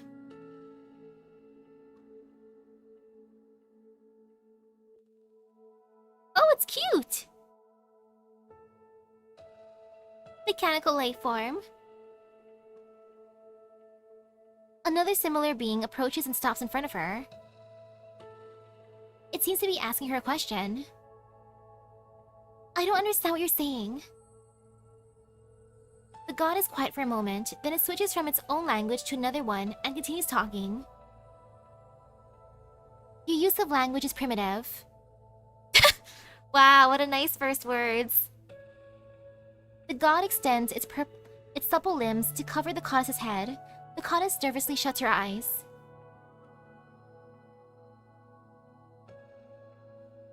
There's no need to fear. I'm analyzing your brain frequency and will upload it to Anseta.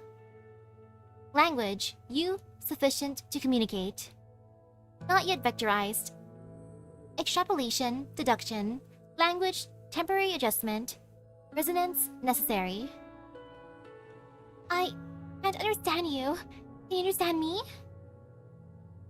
Indubitably. Then are you... God? The goddess nervously asks the question that she is most desperate for an answer to. God, question, definition, necessary. The bishop says that God is the embodiment of the law and the Lord of the holy city who protects the sick and the dearly departed.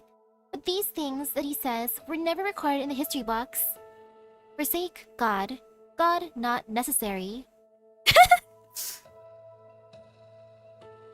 If you aren't God, then who rescued me?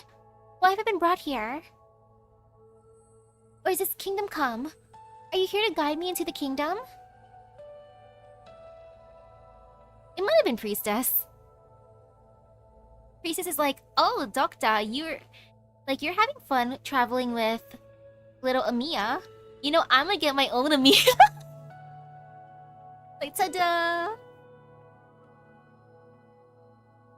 Questions. Too many. Resonance. Lacking. Communication. Inefficient. Greatest order. 1. This courteous is also as kind as Mia. What a coincidence. Nah, that's why she's chosen. Priestess is like, I want what the doctor has with Amiya. Me too.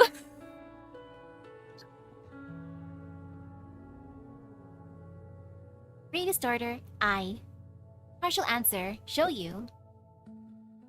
The being who calls itself Greatest Order uses its limbs to draw a window in the air and drag it to the nearest wall. The image in the porthole quickly fades from view. A pale eerie light wells up from nowhere, flooding the entire window. The image sharpens gradually, and the courteous girl looks out the window.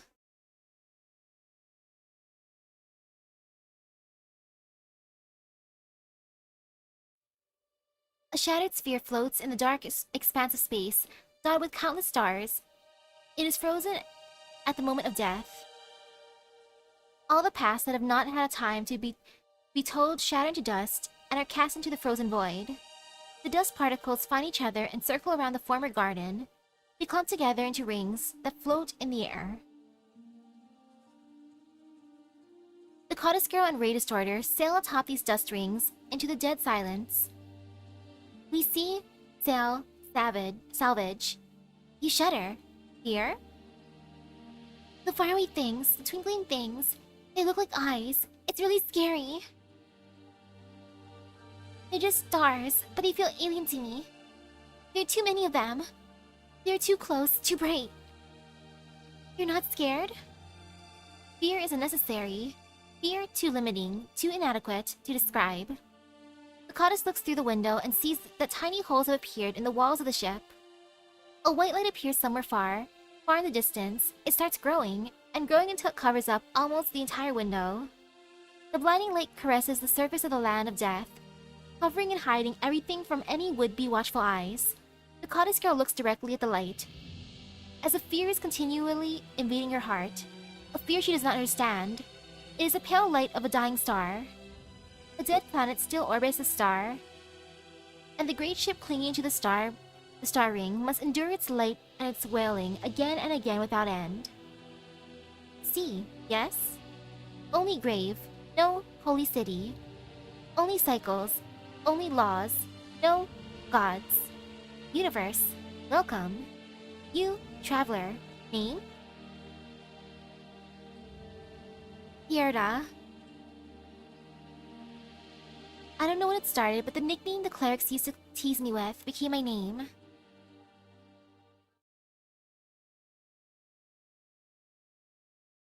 Dot dot dot.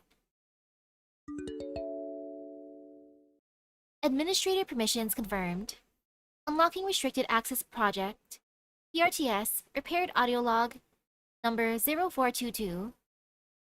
Access restrictions unlocked. Date unrecoverable. Play log under development area. Subject Kelsey. The dust has settled on Londinium. The hopes or peace of Victoria seem dim. How much time do we have? I know you're listening, PRTS. I need you to do everything you can to restore monitoring the cradle process in the middle decks under development area, and prepare to grant closure access to my permissions. Authorization Abyss. Thank you. There's a lot left to do. How much will I manage myself? Playback finished. Erasing access log. 3, 2, 1. Log has been erased. Administrator, do you want to unlock the next classified log? Operation confirmed. Unlocking next log.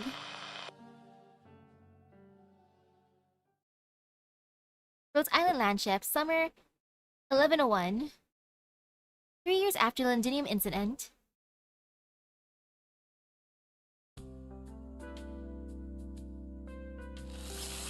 Beepy! Hello, Beepy! I love the little flower in its head. Sliding quickly. Also, I love how I have a googly eye. Beepy, you're adorable. Proudly claiming credit. Good work. It seems like closure and mechanist upgrades were effective. Spins happily. Hey, the repair work on this sector is nearly complete. She feels a small body made contact with her back, hugging her neck and giggling. Alana knows to giggle well. Sometimes it makes her happy, and sometimes it makes her anxious. She takes the girl she loves so much up on her back. Hot lid. I smell cream stew. Lance, you're going to ruin a surprise. It smells too good. I couldn't help myself. You sure are happy. I guess the doctor agreed. Yes, I saw there was an opening for volunteer work in the Rim Bulletin office, and I signed up as soon as I could. The food I cook now can't cure minus apathy, sure, but our Rhodes Islander friends can, and I can fill their stomachs. If Savage and Ray haven't vouched for me, the doctor might have rejected my application on the spot. Well, it's my responsibility as your guardian to accompany you, obviously. Savage and Ray are with me, no worries. But even when I'm not around, you still have to eat right, Lance. I left a full week's worth of soups of the day in the kitchen, all your favorite flavors. My colleagues in logistics will keep an eye on you for me. You're the boss, Potlid. Will you really be able to stand leaving your friends? Exaggerated nod. Yes, this BP's also a good friend of mine. But lots of the people I know have applied to serve as backup in this place, or that. And I'm not about to fall behind. Everyone's looking forward to touring our new home after the mission is over. Lance, you promised me that Rhodes is gonna look even more beautiful once the renovations are done. Shh. Of course. I peeked at Closure's blueprints before. Also, I was already brave enough to say goodbye to my family and set off on a long journey, just like my dad did. Lance, you just wait for my return.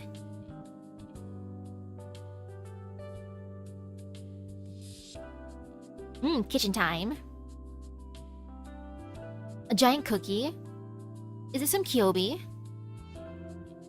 Lots of operators getting ready to head out to support posts got cookies. You gotta eat good when you're traveling. He was really firm with me on that. I just wonder if she's gonna end up eating most of the cookies before she gets to share them. Lucky, I have a thought. Yeah? I have a thought to share on regarding Herda. I'm thinking on how maybe Herda was able to, let's say, quote unquote, revived.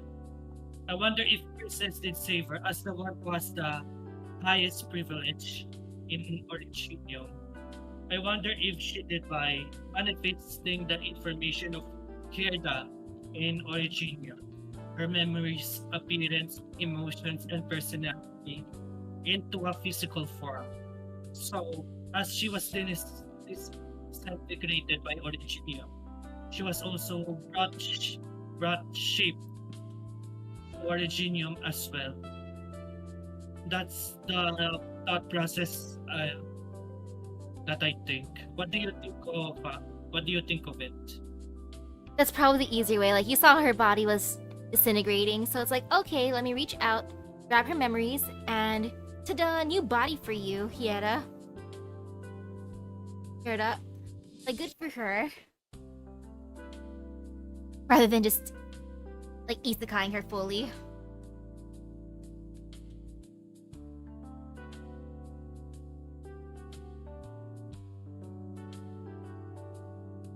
I set it up with Vulcan to bake a batch of cookies as quickly as possible. What do you make of those capabilities, if that were truly the case? For me, I think it's our first time witnessing it. I feel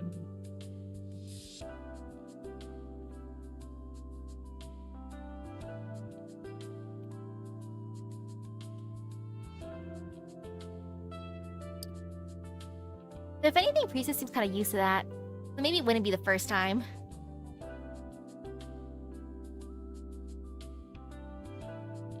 But if it was her first time bringing someone back like that, like, good for her for being a professional first thing.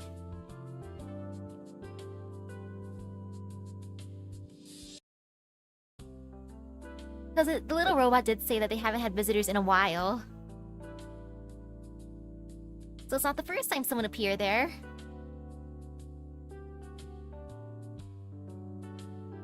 well, considering of what we know, I think besides Talos and Terra, I think those are the only two that has Originium in their land.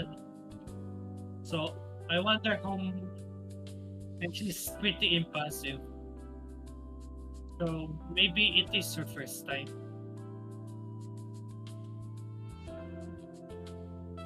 Could be.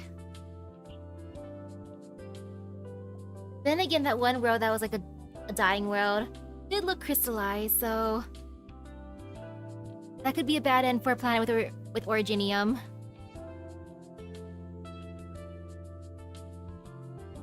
The one bad end.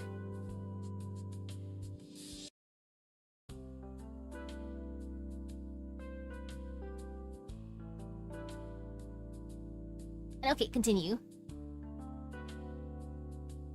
I set it up with Vulcan to bake a batch of cookies as quickly as possible, so Kate could pass them out to all the operators going on field missions. When the time comes, I'll have Sonia go with Kay to distribute them. Why? Forget it. I'll just drag Leto along with me. Haha. Like, fine as long as you give me the honey drink you owe me once we get there.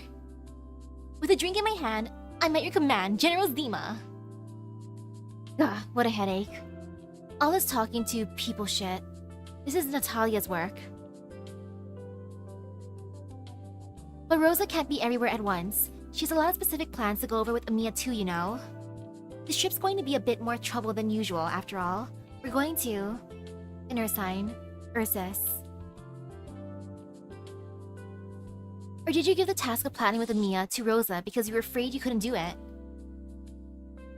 Who said I couldn't do it? It's just... Ursus, the place they all live together. So much time has passed since then. Zima believes they are ready to go back and face the place once more. Gummy, what's wrong with your hand? Nothing. Nothing, Zima. It's just a little sore is all. We had been baking too many cookies. The bakers in the canteen got worn out. Even Kay, waiting right outside the door, had to get dragged in to help like a good girl. Don't worry about me, Zima. She wants to fill all the bellies of the operators who took good care of her and are now leaving home. I feel the same way. We'll do our part as well. Anyway, Natalia also needs to spend some time. You need help? Count me in. See, little cub? Look what I can whip up in the kitchen. Instructor Durnar? The doctor showed me your application. I took the liberty of applying travel with you as your guardian. Truth is, the doctor was too worried about sending you back.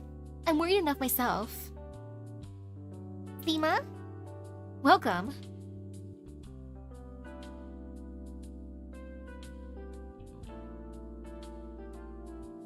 Knowing how it was when they left, though, oh gosh. Rosa, the doctor didn't want to approve your application at first. Medical assessed all of you and recommended that we be a bit more careful with your itinerary. But in the end, the doctor respected our wishes.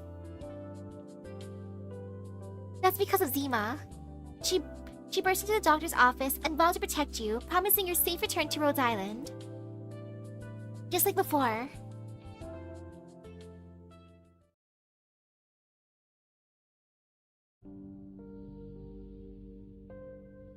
I kept them alive at Chernobog. I got us through it. This time's no different. This isn't just about your safety. This encounter with Ursus will be very different from before. This isn't just about your safety. Natalia and I have worked it out. If we operate under her family's Rostov Industries, we'll have an easier time moving around. I'm not worried about your status. Rhodes Island has ways to deal with things like that. I'm not worried about your status. Hands over medical report.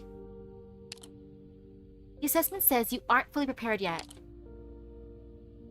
There are other logistics tasks you can choose. There are always other ways you can help Rhodes Island.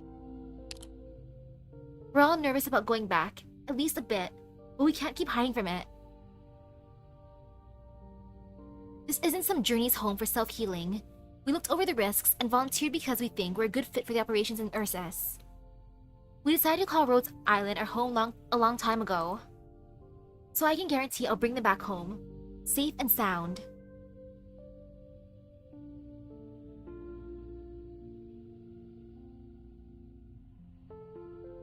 Sonia's always been braver than me. Amiya. As far as the details of our collaboration with Rosef Industries, I'd appreciate it if Dr. Kelsey and the doctor could take a closer look. I believe this will only be beneficial to our operations. Consider it done, Rosa. However, I still recommend that you avoid conducting any operations in Chernobyl for now.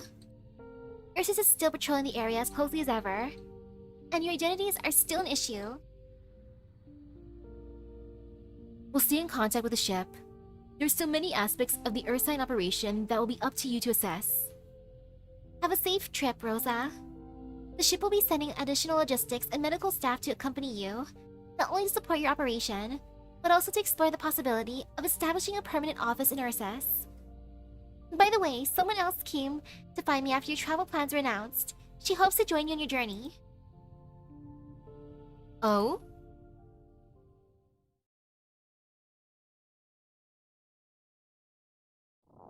Stomach growling. Gummy, put the pot down. You eat your fill first. Huh?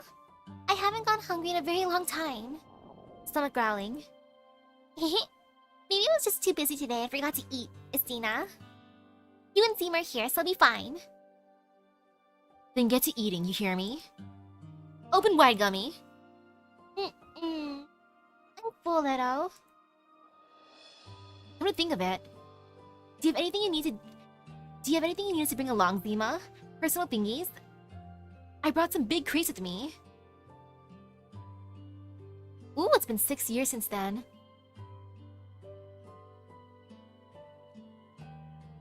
Hopefully it's not gonna feel too weird. Especially for Gummy. Oh, the food.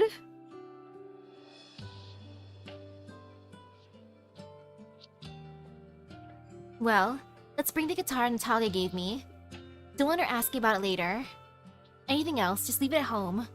Not like we're never coming back. Leto, didn't you say we weren't taking anything? That reminds me. I've got some junk to give to someone. Mind if we swing by Chirag on the way, Sonia? Should be fine. I'll submit my travel plans to the doctor. Ooh, a little Chirag trip too? Like, hey, Papa, I brought you a present. Excuse me, might I join you on your trip to Ursus? Sorry, I know this request is sudden, but Sonia, let Zoya come with us. This rescue mission will be a long one. We can take care of each other along the way. You already know, Natalia? I talked to Rose about it. Don't sweat it, Zoya. This isn't our first joint trip. Yobi, wait. That cookie is still a bit raw in the middle. Huh? No, stop her. She'll give herself a tummy ache. Huh? Politely stops her. I'm gonna be late. Spins angrily.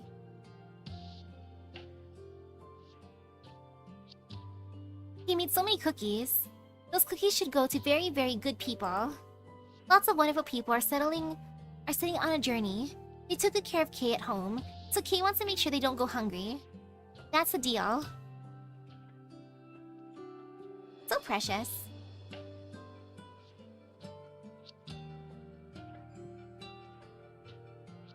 Doctor, the copy rooms on each floor have been packed with people these past few days. This round of field deployments, going out to so many different regions, is the perfect opportunity for us to pick up local souvenirs. The wish lists everyone's been making are long enough to start a whole Tehran Expo. In the past, Closure has suggested the procurement department make unified purchases for the operators, but I rejected the idea. Let's keep the spirit of the tradition alive. Procurement will be sending out a notice soon regarding reimbursement. Do you need me to bring you back anything from my trip to Victoria? Kelsey shakes her head. She looks at the cookies Fallenek is holding with a bit of suspicion. He always shoved these cookies at me just now. She just made a gigantic mess in the kitchen, and Amia's still trying to help clean it up. Poor Mia. Polnick, you're going to have your hands full on the ship to Victoria. In addition to recovering data from several offices in the ducal territories, you have to monitor Nasarisi and Reed. You have to coordinate with all the different offices to provide her as much support as possible. Of course. And Londinium? Let Heidi know that we are temporarily delaying a return to the ship for debriefing. Ever since Londinium's parliament restored contact with the outside world, it has resumed collecting messages from the core nations. The intelligence network that Heidi has been cultivating is extremely important. This is also why I'm sending you to provide support. So overall, things aren't really that great. I see. I'll pay close attention to all this. Polnick, you need to take it easier. What? You have a habit of overloading yourself. I saw your itinerary. You're stretching yourself too thin. I deleted a few of the tasks. Try not to dwell on the things you fear, and don't try to force yourself to take control of them either. Polnick, I never expected you to be like your mother, or me. I don't support encouraging those who have experienced suffering to forget the hatred and violence they've endured. If we want to build a better future, we mustn't surrender. Try to slow down your pace a bit, Polnick. Wanting to have more control over your life is good, but getting all anxious about it is just tantamount to self-torture. It's a long road to Victoria, but I need you to remember the smile you had when you first walked in this room. This is my one and only requirement for you. I will remember that. I'll pick out a souvenir for you myself when I get to Victoria. Farewell, Dr. Kelsey.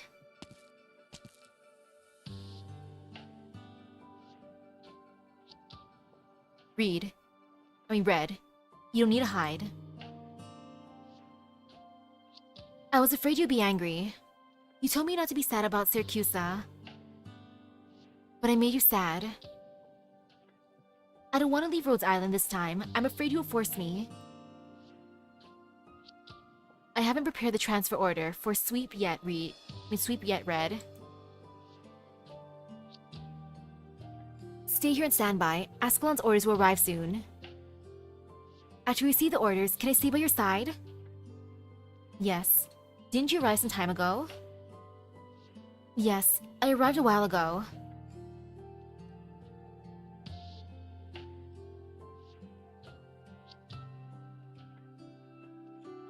Hey, Savage. And Gemma and Mom prepared these canned golden radishes for me to hand out to my colleagues. Ooh, radishes this time. Sorry, there might be a few too many of them. Should we maybe store them in the kitchen first? There's a veritable mountain of cans here. I'll leave them with you. All this stuff happened all of a sudden. It's been too long since I've been home. Mom's stockpile of canned goods is getting out of control. She just keeps dumping them on me over and over. Didn't you just tell me they were prepared specifically for our colleagues? Yes, right. Anyways, they're all mine. I'll decide how they're used. Doctor, might I trouble you to help me distribute these to our colleagues when you see them? Wormy's on a tight schedule, so I don't have time to do it myself. Oh right, the two cans with names on them. I saved them for you and Amia. Don't give them out by mistake. They look more or less the same. Of course you're not the same. Oh right. I'll also need to take 30 cans on my own trip. For your own supplies? No, as gifts. Wormy and Ray have an old friend, Jerry. Ever since he married Kira, his career has really taken off. I saw the last photo he sent. His family's been blessed with quite a litter of kids lately. Oh gosh! That one marriage? Don't they have a litter of kids now? Dang. A full-on litter. Good for them. They've been busy. Yeah, they definitely need 30 cans of food. Sheesh. Wormy made plans with us to stop and visit them on the way. They mentioned this. Time really flies, huh? And we haven't really changed much, eh? Well, Amia sure does seem like she's matured a lot ever since she returned from Castal. Please take good care of Wormy and Ray. Please take care of yourself as well. Don't worry, Doctor. I look forward to seeing you again after the field missions are complete. Still, this field assignment covers a pretty wide area. I'm afraid it'll be quite a while before I can sleep soundly in my own bed again. Don't worry, Rhodes Island will wait for you to return. Righto. Keep the lights on for me, Doctor.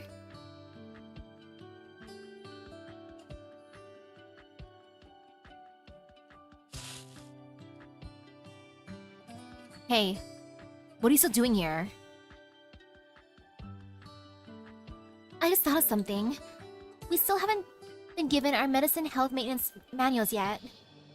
We need this guidance so that we can remember our health regimens. I mean, this is going to be a long trip abroad. Will we all remember to eat our meals and take our medicines? The medic operators will take care of all that. Why are you worried about it?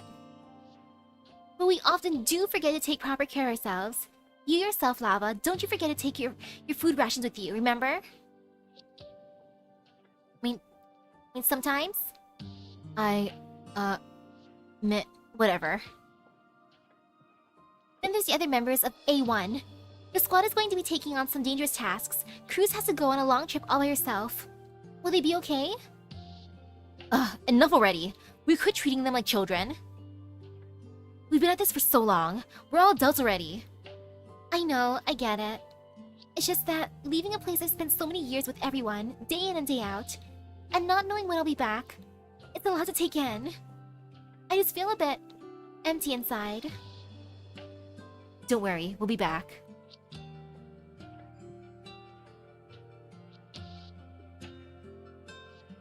Rose Island is dealing with some stuff right now.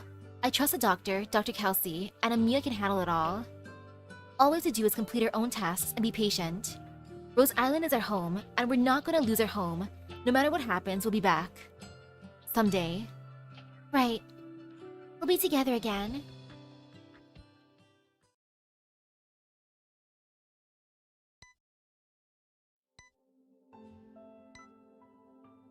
Your body temp hasn't come down. It seems like the old cocktail of drugs is no longer effective. However, your metabolic rate has not been impacted too much. After the concentration of the old drugs in your bloodstream goes down, I'll administer some new medications. These new drugs will decrease your pain threshold, but don't worry, I'll up your pain meds. Alright, there are a few new empty beds. They left yesterday, don't worry. They've just been transferred elsewhere for more targeted temporary treatment. By the way, a few people left some notes for you. They're in your bedside drawer. Your condition is rather unusual, and we should keep you in controlled treatment environment.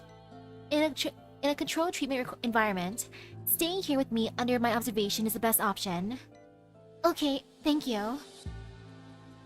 What are you looking at, Chloe? There are little circles on the ceiling that keep spinning.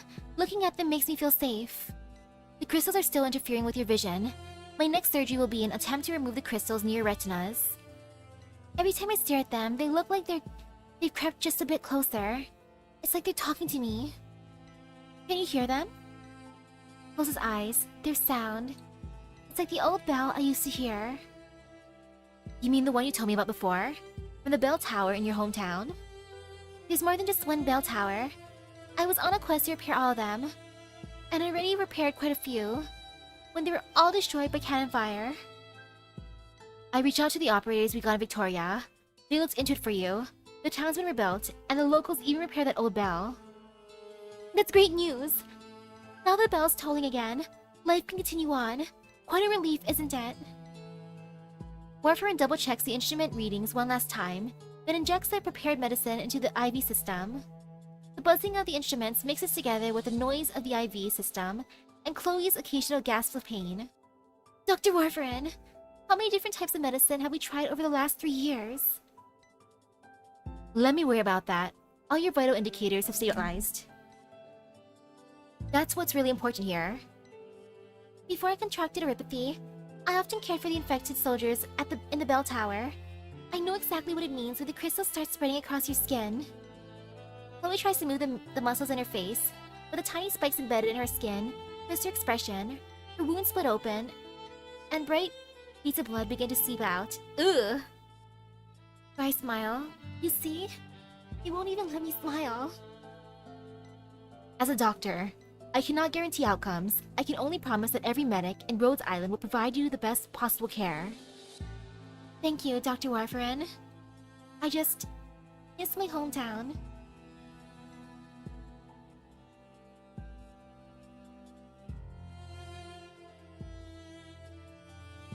This report. The first time I saw this patient's charts, I thought there was some kind of error in the data then too. But we checked the data several times, and it was correct. By all logic, no patient with this high a cell or gene assimilation rate should still show any signs of life. It goes against everything we know about oripthy. And yet, the originium is keeping the patient alive. In a way no one could have predicted. Some of her internal organs have completely crystallized, but they're actually functioning more efficiently and stably than those of previous patients we've seen. Ooh, interesting. I haven't figured out what's causing the condition yet, but based on the data, the more infection progresses, the healthier she seems, and the more pain she's in. We've never seen a case like this before. This may be some kind of new mutated form of oripathy.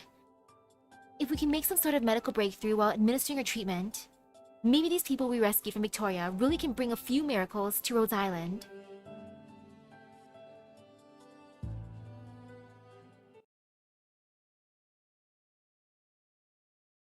Yeah, this must be the breaker we needed.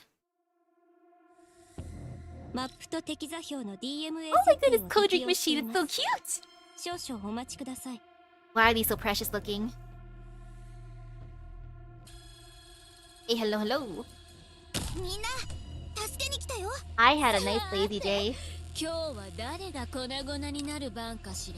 I should have been productive, but no, I decided, you know what sounds good? Napping. Like, nap. Honey, thank you for stopping by. You know, I'll put her right here. Right here seems good. Or right here. Right here seems better. Because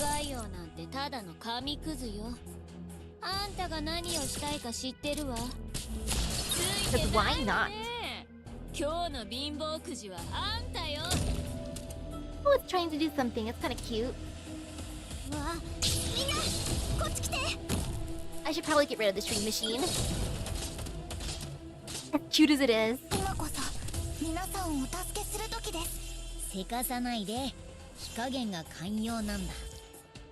Okay, a little bit more. 21. You know, we'll do that. Do that. And I should bring the healer over here, at least on this side.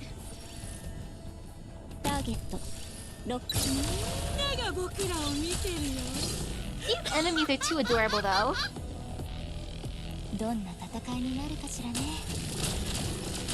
And I didn't even have to bring logos, he's just there for emotional support.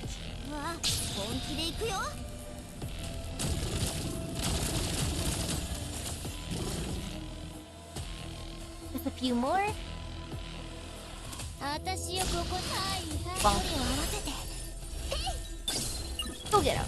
Mission accomplished. No fear, no pain. Ooh, and more rock. How many stages is chapter 15? Ooh, the event in Yan took place. Brothers U event took place in 1102, a year later. Oh, okay. We're almost at that time. Brink of the abyss. How do you measure the depth of an abyss? The answer and your own life hang upon the same thread. Oh, yay, drones. Wonderful. Okay. I'll start where you're counting.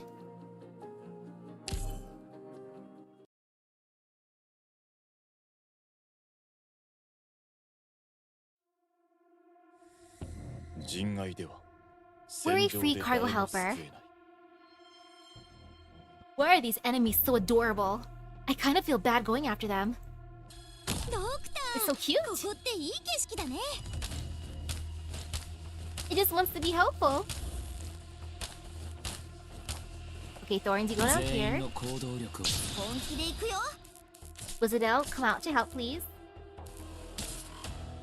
任務概要なんてただの紙くずよ Thanks, あんたが girl. 何をしたいか知ってるわついてないわね今日の貧乏くじはあんたよ Okay, this works out nicely. 頑張ります One more. こっち来て I should get rid of that one over here. そんなにこそこそしなくていいよみんなに秘密がバレちゃえばそれはもうバレてないようなものだか Oh, ら that's the ね Aegir technology they lent it to us. どうせもう来たんだしスープで I love the design, it's just too 今日の cute. 密帳はもうじき終焉 Especially the one with だ the けど googly eye. 君たちはまだ何か待ってるのかな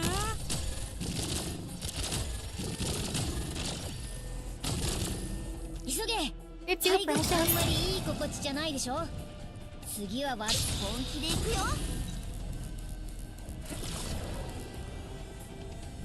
Come on, enemies, you know you want to start hearing more. Hey there. No fear, no pain. 私に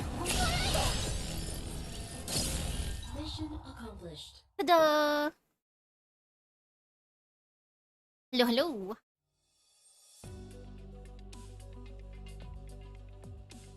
Kristen 3. Closure. I have the right to refuse the data module inspections and upgrades you're proposing. I will not be treated like THRM EX and Lancet 2. You know very well that I am different from my colleagues.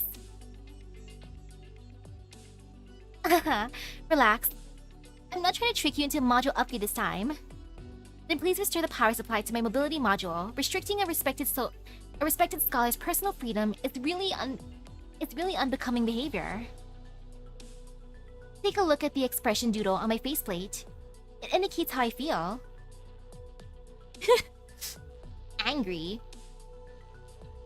I love that. It does change. This won't take too much time. Justice Knight is already lined up, waiting at the entrance. Mr. Friston, I guarantee this maintenance will be quick. Alright, there we are. You blocked me from accessing PRTS data? Blocked you? No, I just disconnected you from PRTS. To be more precise, I physically removed your reception module. Ooh, 21 stages in total. Nice. It looks like that went well enough. I thought there'd be some irreparable failures. You just did that without any sort of planning? Well, how do you feel now, Mr. Friston? I recorded the entire experiment. You violated protocol, and I'll be discussing your negligence with Kelsey shortly. So upset looking. Not to mention your reckless disregard of my life. She'll hear about that too. Mr. Friston, please do one more self-check. And to be certain you're not getting any transmissions from PRTS. You should be thankful nothing went wrong. I checked, and I indeed could not connect to PRTS any longer. Ugh, it's like I have blurred vision. It's a very subtle feeling, and I don't like it one bit. Perfect. Now we can talk, Mr. Friston. If I wanted to disconnect all the retrofitted operation platforms from PRTS, would there be a safer way to do that? I refuse to speculate about such dangerous work. That'll be no different than killing all my precious colleagues. What if we had no other choice? Please tell me what might cause you to draw such a conclusion. Have you discovered something?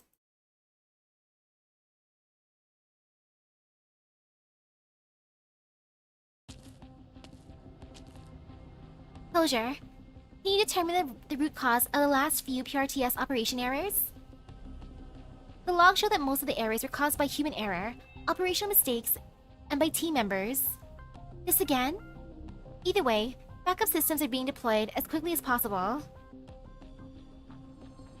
Imagine being the previous Friston shoes. One who was a preserver duty for their kin. And the next thing you open your eyes. Oh true, you see a derpy genius vampire tweaking your new body, and now you're all tiny. Friston's probably like, you know, I kinda wish you left me there. Like, at least I went out like a badass with my bestie Kristen, but no. The framework for independent terminals command system has been upgraded as per Kelsey's suggestions. I've named it Zoot. Temporary admin permissions have been given to the doctor, Kelsey, and Amia. And me, of course. A lot of the ideas I had when I first designed the system feel a bit outdated now. I really want to scrap it and start over, but Kelsey shut down that application. We don't have much time left.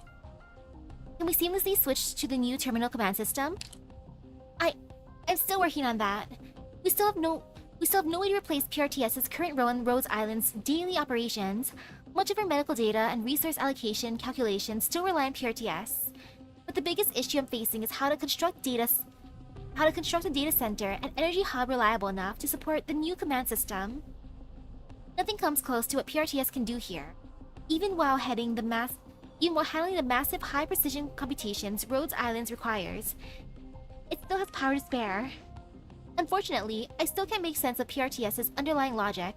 Even Zoot, which completely mimics its design, keeps throwing errors in weird places you wouldn't think of. What if we use Amanam?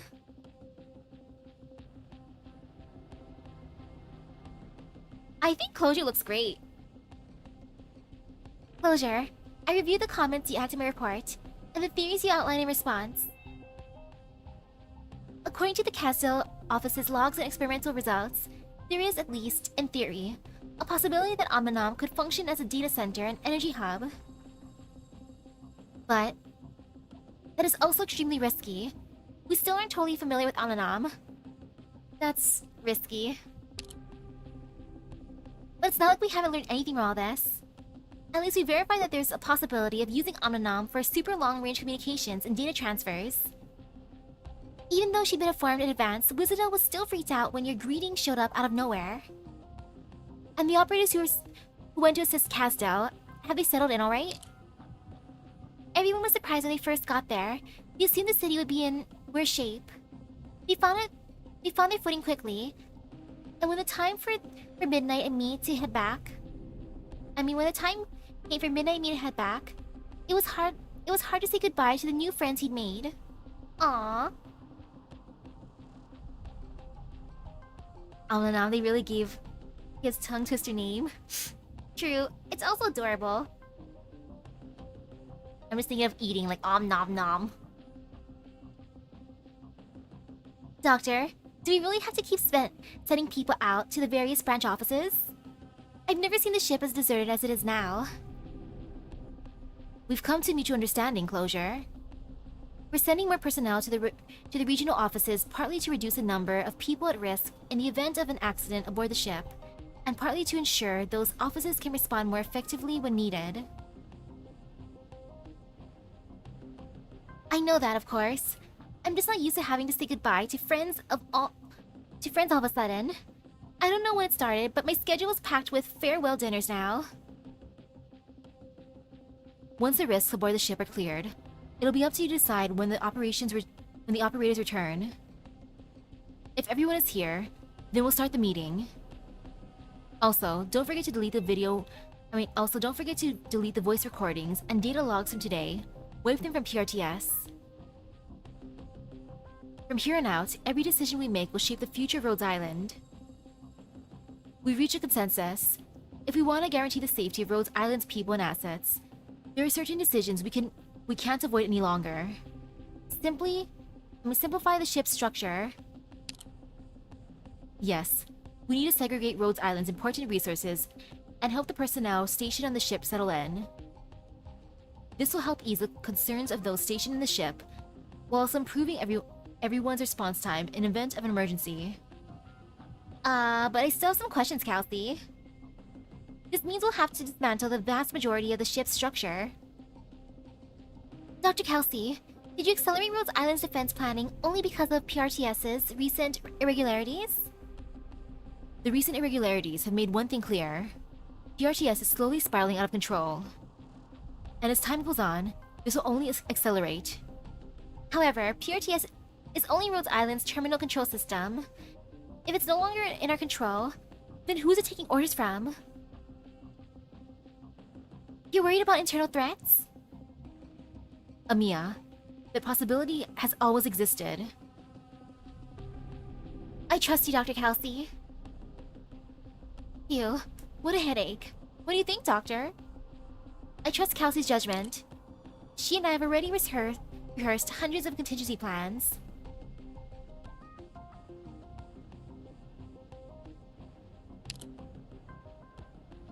Yeah, it seems like majority of our operators are being sent out all around. Okay, then what can I do, Kelsey? You've already played a big role in the ship's reconstruction. Mechanical structures connecting the different core areas have been almost completely replaced with cyclic hydrocarbon prefabricated materials over the past 5 years, which can support a certain degree of modular disassembly. A certain degree?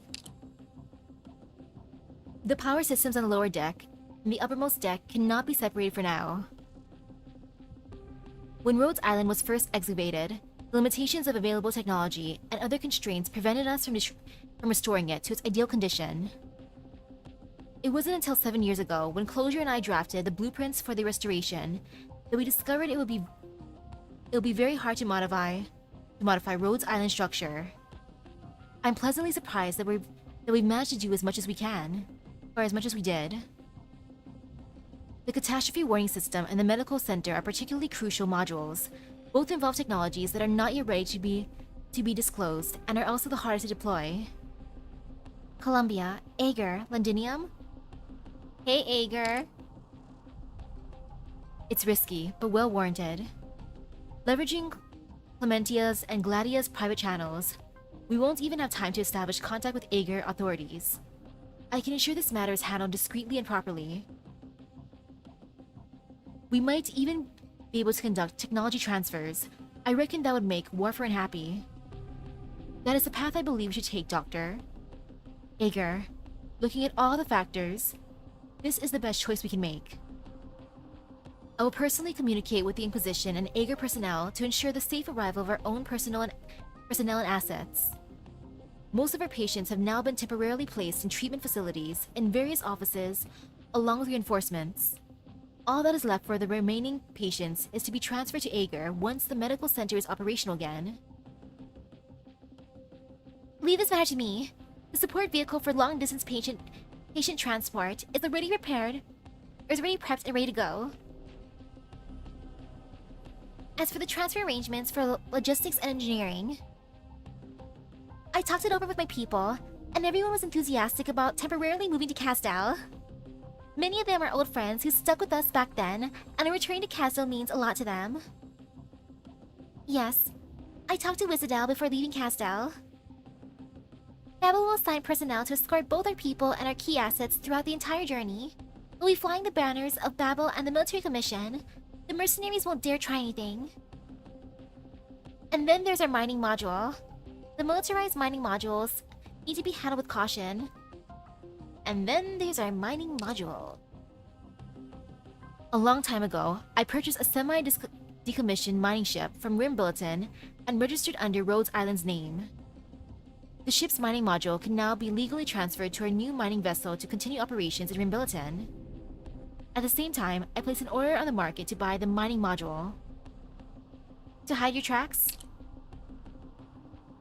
Making any major changes in the short term is sure to attract attention, especially from our rivals, who will use the opportunity to use them against us.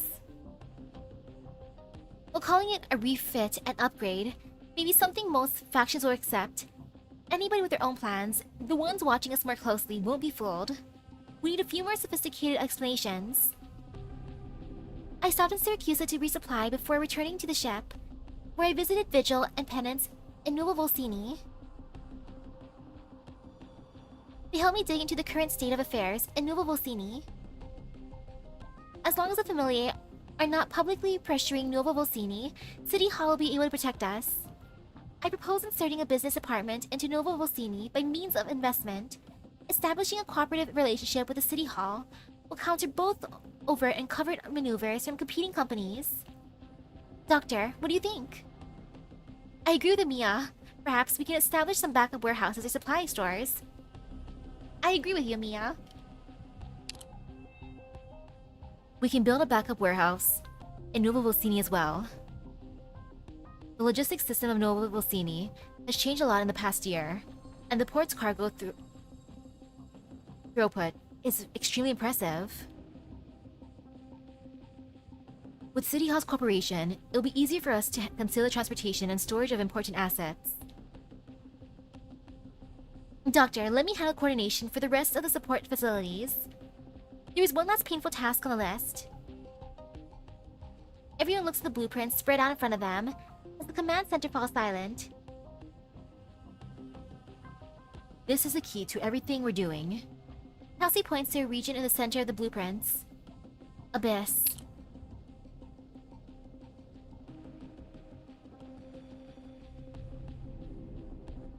Abyss.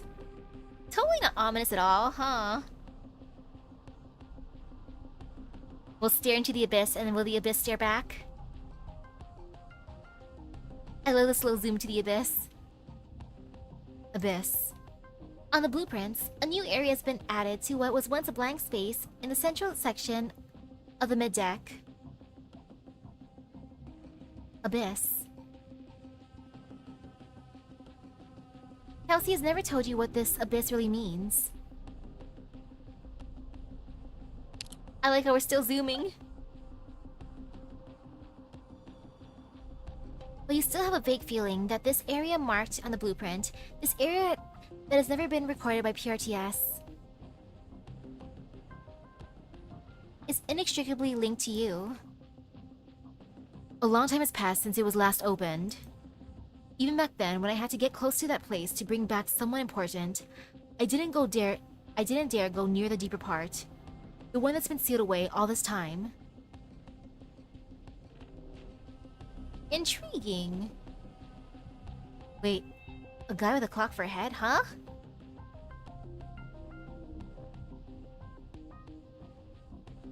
However, now I'm not even sure what kind of changes have happened in there. As I just said, if the PRTS abnormalities have a specific cause, then the Abyss must be involved somehow.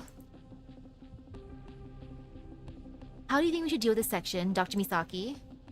I haven't the slightest idea. I will steer into the Abyss. I need to go there and investigate. Dr. Kelsey, I can go with. I'll bring the doctor there myself. Amiya, closure. I need you two to make sure the surrounding areas are completely cleared out. Set up the first isolation zone around the Abyss itself, and a second within 1 kilometer of the ship. Ascalon and the elite operators will stay aboard on standby. I need all other personnel on board to temporarily leave the ship and prepare for countermeasures. Amiya, you and Closure must leave temporarily as well. Be prepared to activate our contingency plans at any time to deal with unexpected situations. How long do we have? A mass migration like this will be hard to get done in a short period of time.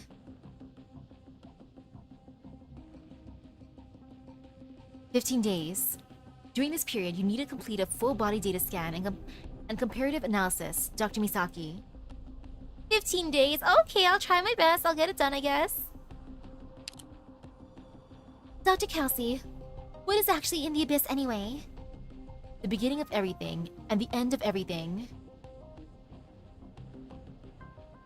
Well, that's fun.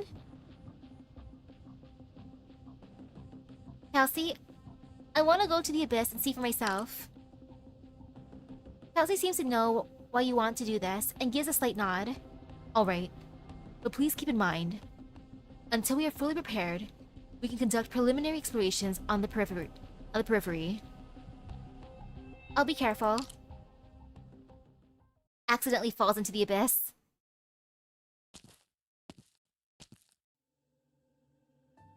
We can't go any deeper. I can't tell if getting closer to the core area of the Abyss will cause some unexpected changes. We're still some distance from the actual Abyss. I also don't have permission to open the way to the Abyss. I'm still trying, but to this point, I made very little progress. So you're saying this is where I first woke up in Terra? Physically, yes. But your situation is a bit more complicated than that. Does coming here bring back any specific memories? Is this some sort of test? Is this some sort of joke? Kelsey shakes her head. I just want to confirm that you are in good health. After withdrawing from Londinium, operations in Trimounts and Malarium inevitably force us to confront the history of this land and your history. In the Originium assimilated universe, I caught a glimpse of my mission.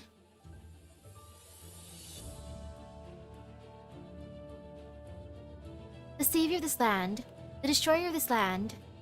Kelsey, I cannot avoid it, nor do I have any reason to.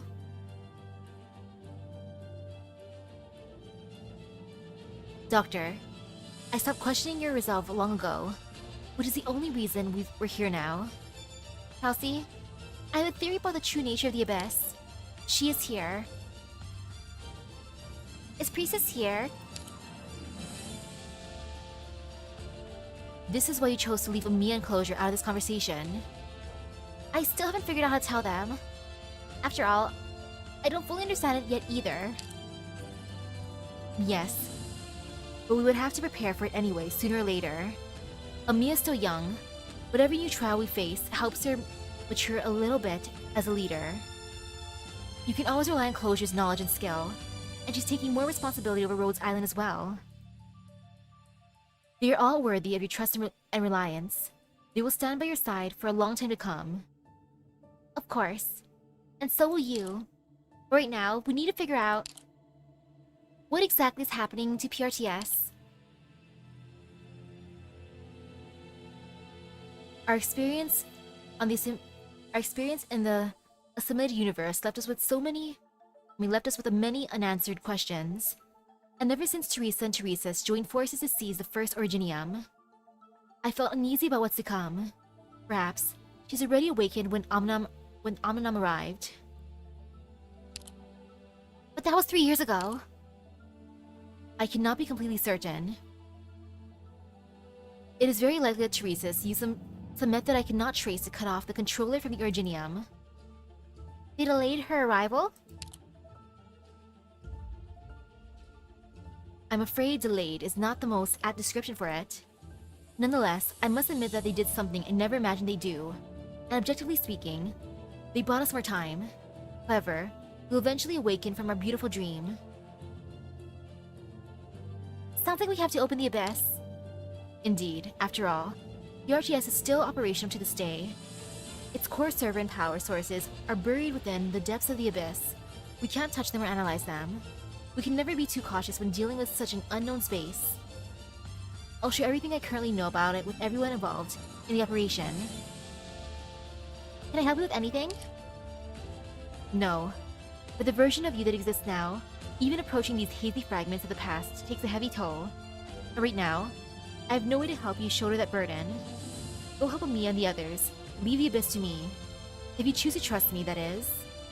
Of course I trust you. I just want you to know. You're not alone here, Kelsey. Thank you for your concern, Misaki. I understand.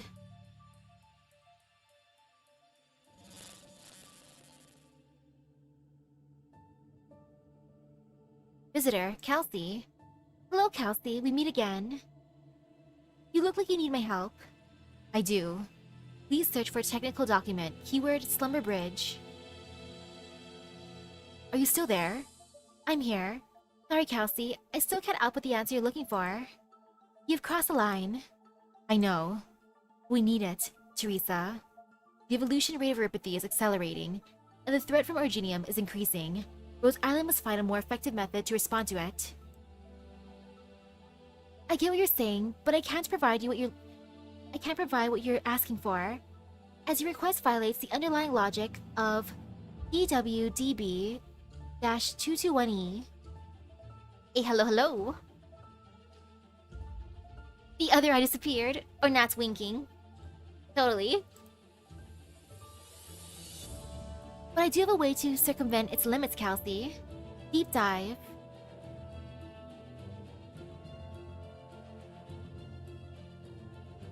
Universe? Deep dive?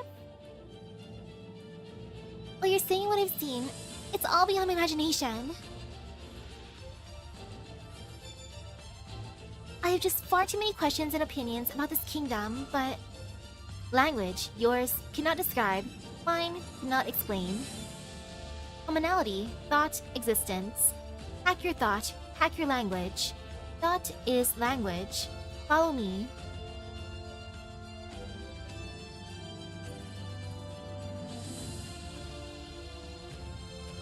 The massive instrument instantly catches the goddess's attention.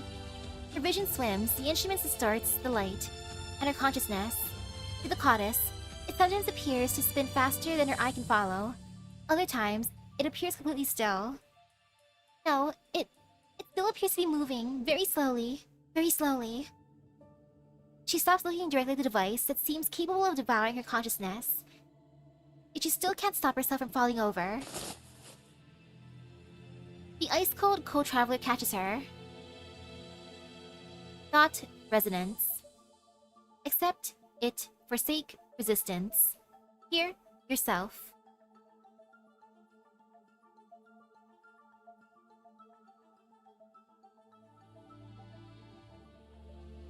Ooh. Death.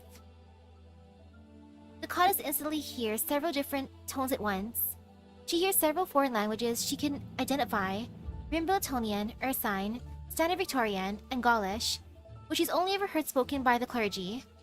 But what she hears above all else is a strange language she's never heard before.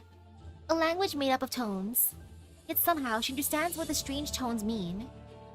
Strange tone, death. Strange tone.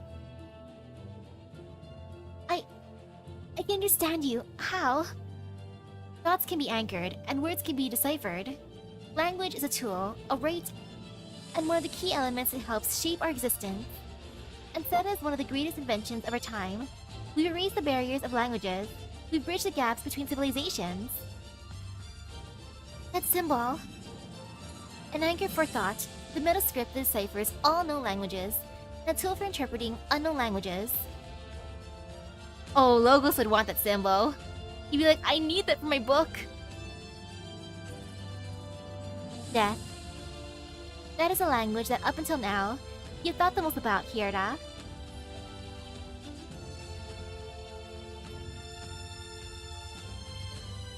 Reincarnation.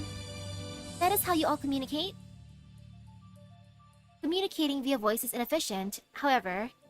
It is very intriguing and a good way to express emotion. Many still stubbornly hold on to this tradition, deepening their emotional bonds with one another.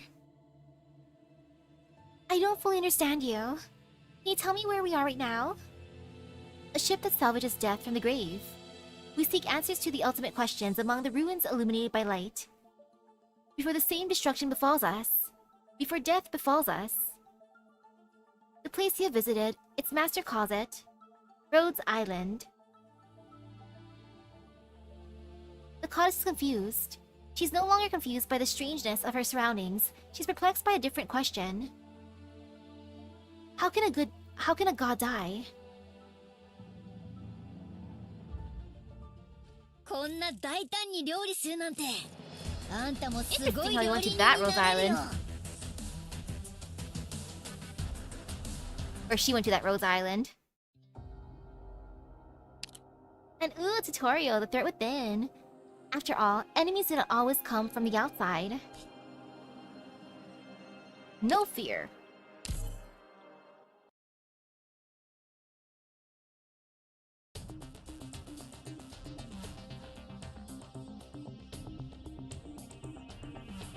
Is that maintenance helper lost again? Watch out for the Urginium on it. Don't let it get close.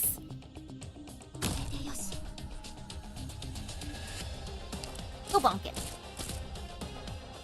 Stop. Maintenance helper. Don't go any further. 絶対許しません What's a hand? I'm getting strange commands from the terminal's combat interface. Same here. What does this strange symbol mean? The RTS process reset.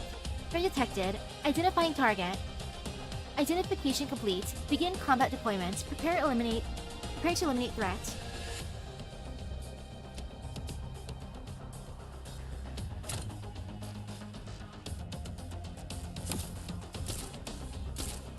Wow, thanks, random hand. Hey, how did this maintenance helper get here? Instructor Doberman. Something's not right. I'm calling for backup. Be careful. 動かないで。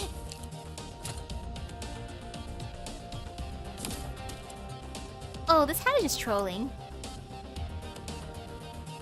We're getting attacked by the drink machine?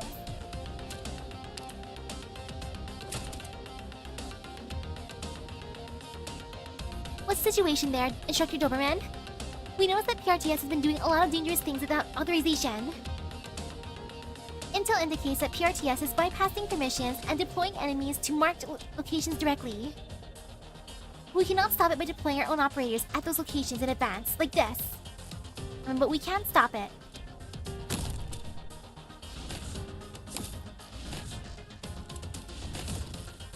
Oh, the hand looked angry. High threat target identified. Modifying command. Reassessment complete.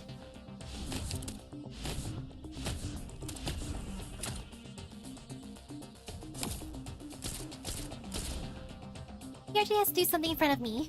Is it charging up? 絶対許しません。私が怖いですか？ Don't fear. What is it gonna do? Weakening node. Ah, wonderful. Okay, ready to deactivate it. Thanks, PRTS.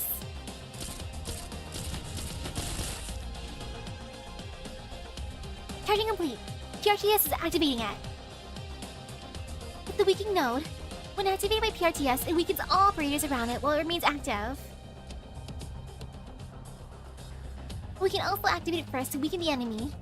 It will also have a longer duration that way.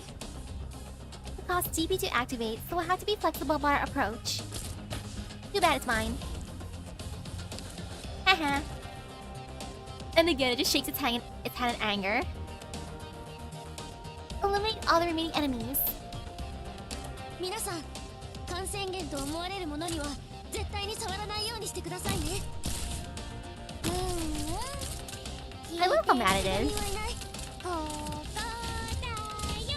この声は Hee hee. Mission 泣いている。 accomplished. 努力すれば頭が空っぽのやつ That だっ is て役 cute. に立てるんだ。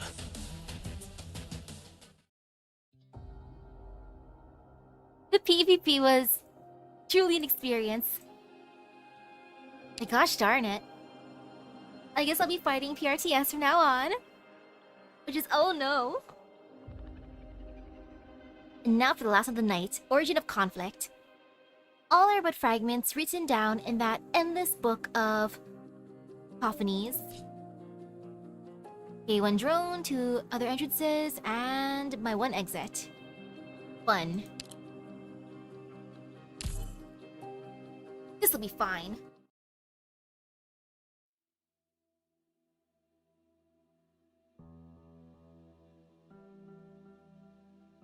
Time. You asked me why the first language I share with you after our thoughts resonated was death. I really don't know either. Aboard the strange colossal vessel called Rose Island, the Courteous can briefly feel the passage of time. Hey, hello, hello. Did I crash any cities yet? Not yet. It makes her uneasy. Ever since the day she became infected, time has meant everything to her. Time will bring her death and perhaps liberation. However, the beings who dwell in this strange place yet deny that they are gods seem utterly indifferent to it. Maybe it's because I've never been afraid of dying. Death is nothing more than a passage to a new environment. For Miltonian, pessimist. That's how they wouldn't describe you in your own language, yes? A pessimist? I don't think so. The Courteous blurted out, and regrets it just a little. She'd agreed with many of the clergy's arguments back during those debates, but now that she's here, does she still need to think of in those terms? Does she really care about everything she experienced before the collapse? After all, even time has forsaken her now. I once worked in a mine that seemed to be endless. To maintain efficiency, the overseer would kill or drive off any bothersome originium slugs. Originium slugs? A mine? Yes, those originium slugs are even weaker than me. And the mines. The mines are once my home.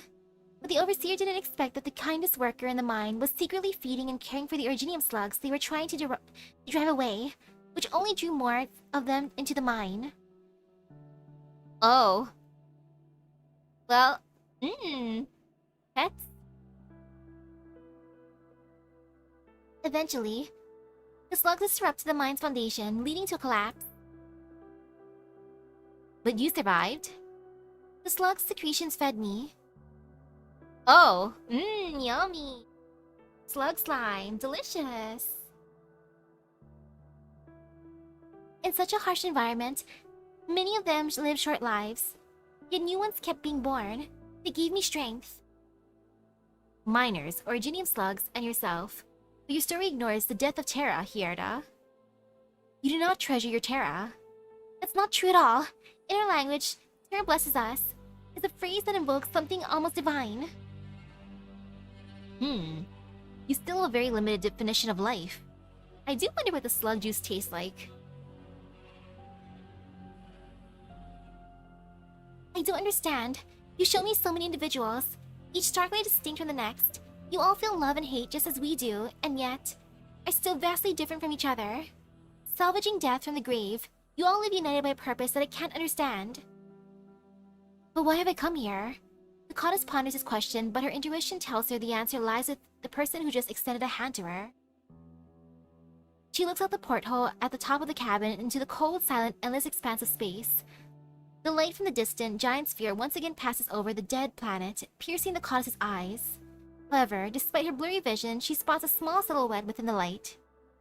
There is someone out there in deep space? Is that the one I'm looking for? Someone out in the depths of space seems to hear the goddess's voice. A shadow within the light stirs ever so slightly. Unknown language. You're looking for me?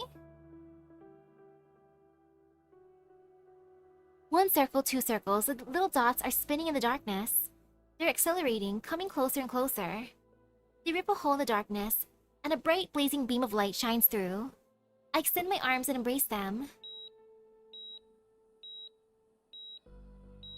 Core body temperature is elevated. Nerve blocker has already been administered. Body temperature rising rapidly. Prepare to administer muscle relaxant and replenish blood volume. Repeat the medication again. And let's start the operation.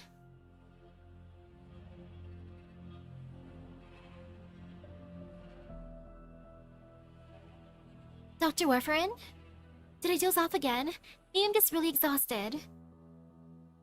Don't try to speak now. Your throat is badly injured.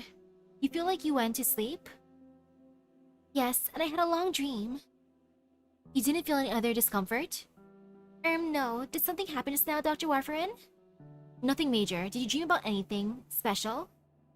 Anything special? That's hard to say. In my dreams, there were balls of mud spinning around each other on black velvet. They're now big, now small. One moment, they are smaller than children's marbles.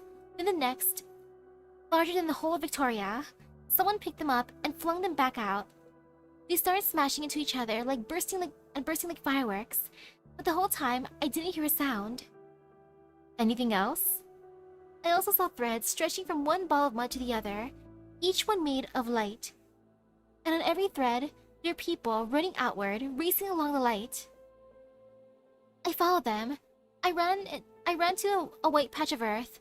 It was completely empty, save for a single stone tablet standing there. Stone tablet? What was written on it? Nothing, Dr. Warfarin.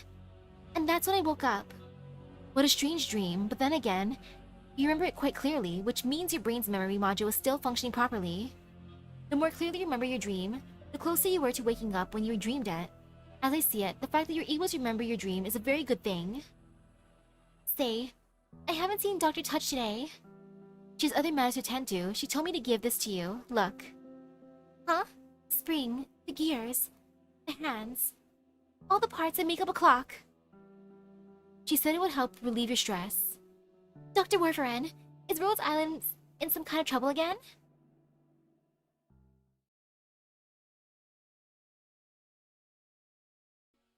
Little one, you've come to the wrong place. Unsurprisingly, Beefy got lost. Hiding in fear. It seems like closure failed to examine your program modules. Little one, this item here should definitely not be on your maintenance list. The Goliath lifts it gently and examines it curiously in his hands. Angrily spins threads. What a huge change. It was empty when Her Highness left. Now, there are so many interesting people and things here, right? You try looking up slug juice and you got bait additive, bait flavoring, and snail slug mucus. Ascalon. Tell them not to worry. I'll take care of the mobility layer. Okay. Ascalon, you seem in poorer spirits than when you were returned from Victoria. What about all the people working under you? They have been dispatched to create the isolation zone outside the ship. I remain in the ship, and that's sufficient. Rhode Island does indeed need a blade that moves through the darkness, but that doesn't mean you need to consciously remain silent. Come chat with me when you have time. I have liquor here. Besides, I want you to tell me about Teresa's.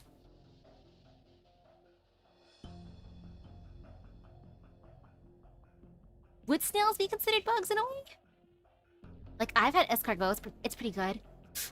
Okay, would it be cheating to say, like, ocean bugs? Because technically, you know, crustaceans kind of look like bugs too. But if that's cheating, then first would either be... I'm not sure if it's crickets or the little mealworms. I bought them both at the same time. I got them flavored. I was like, ooh, cheddar, ooh, salt and vinegar. And I think one was spicy. They all tasted similar to me. I'm like, yummy. Little proteins.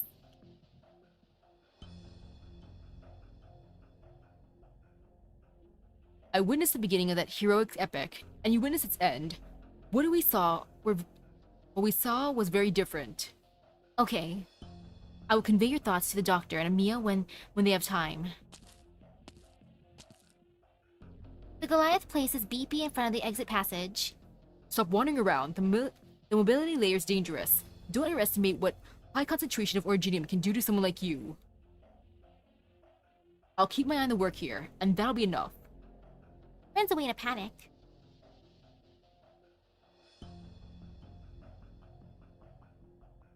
Would crowds be closer to spiders? Dame Kelsey, what could have gotten you this tense?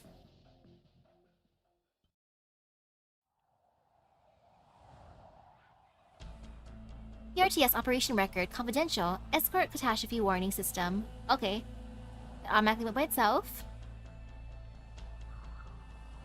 Situation abnormal. Enemy weapons. Technology exceeds mission parameters. Risk of exposure present.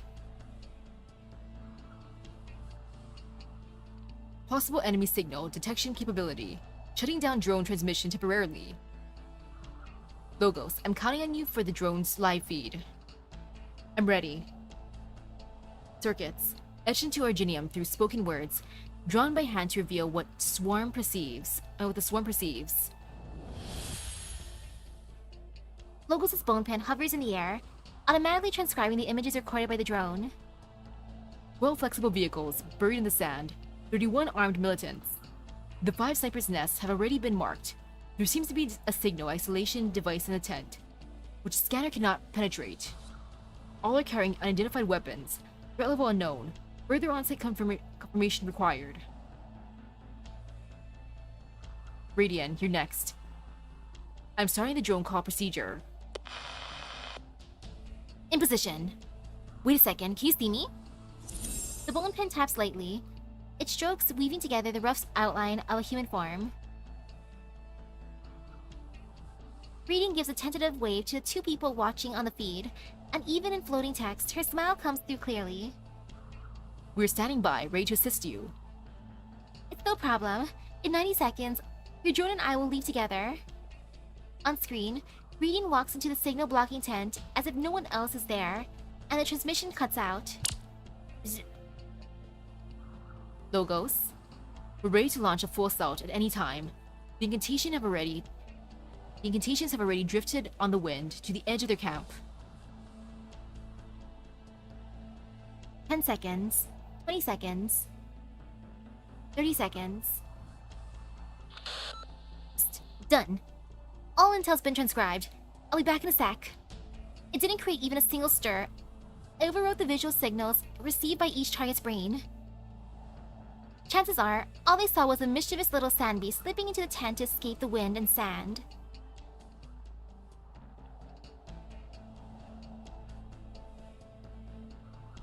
Mechanist, how goes it? Did you discover anything while parsing the intel reports? All weapons have had their origins erased and have been modified to suit their operators. But I'm familiar with how to operate it. Doctor discussed its rather rare design with me just recently. They're from Agar. Agar, but the people who are going to interface with us, aren't they also... I love how she has 4 arms. 2 in the front, 2 in the back. One that's just clutching her hair. Yeah, they're just ready for who knows what. Regardless, the threat has been cleared. We must not yield to such a threat and allow it to interfere with our equipment transfer, nor can we create any disruption that could alert the personnel involved. The matter is of great importance and needs to be resolved quietly.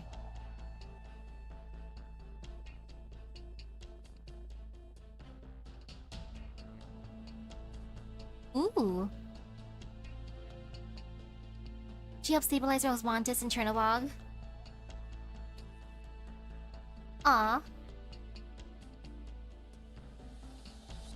There is no way. They're wearing special protective equipment to ward off our physical attacks. This was arranged in advance. They even knew our personal layout. Orchid, stay back. You're clearly after a mining module. Figures. I knew it'd end up working overtime again. Spot, support Midnight and Catapult. Upcar, have you called for reinforcements? Yeah, I called already. Orchid, be careful! Futile. As for the others. There was no one else. Where's that sound coming from?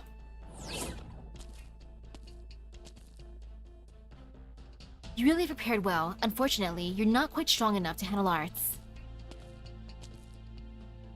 Mantra looks cool.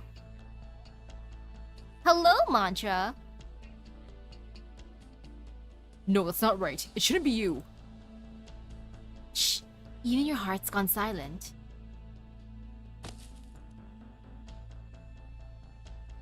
I'll deal with the injured. That said, Midnight is getting too worked up again. Orchid, I'll have to trouble you to deal with him. Leave him to me. The doctor guessed correctly. Someone leaked the details of operations. Wrap this up quickly. Tow the backup mining ship to the nearest nomadic city and get the energy bay patched up. Then return to the ship at once to avoid any mishap.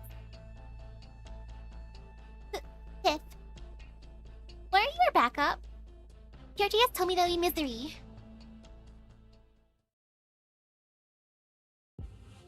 You followed a hunch?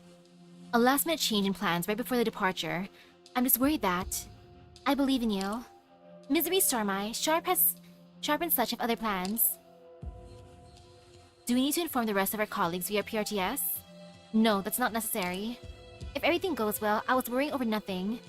If anything goes wrong, resolve the issue as quickly as possible and then return to defend the ship.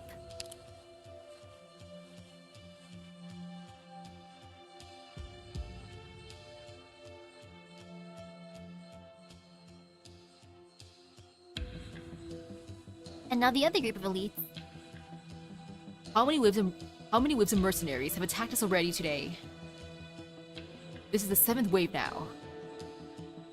They may not be too threatening, but it's really strange how many of them have been attacking us every day this past week. We've only just crossed Kazel's border. These guys do not fear death. They remind me of the mercenaries we met in Sargon. Faithless.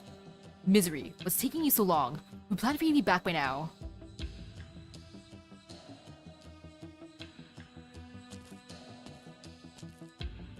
You should know that this place is still quite some distance from the Scar Market. Even if I knew every shortcut around here, it would still take me some time.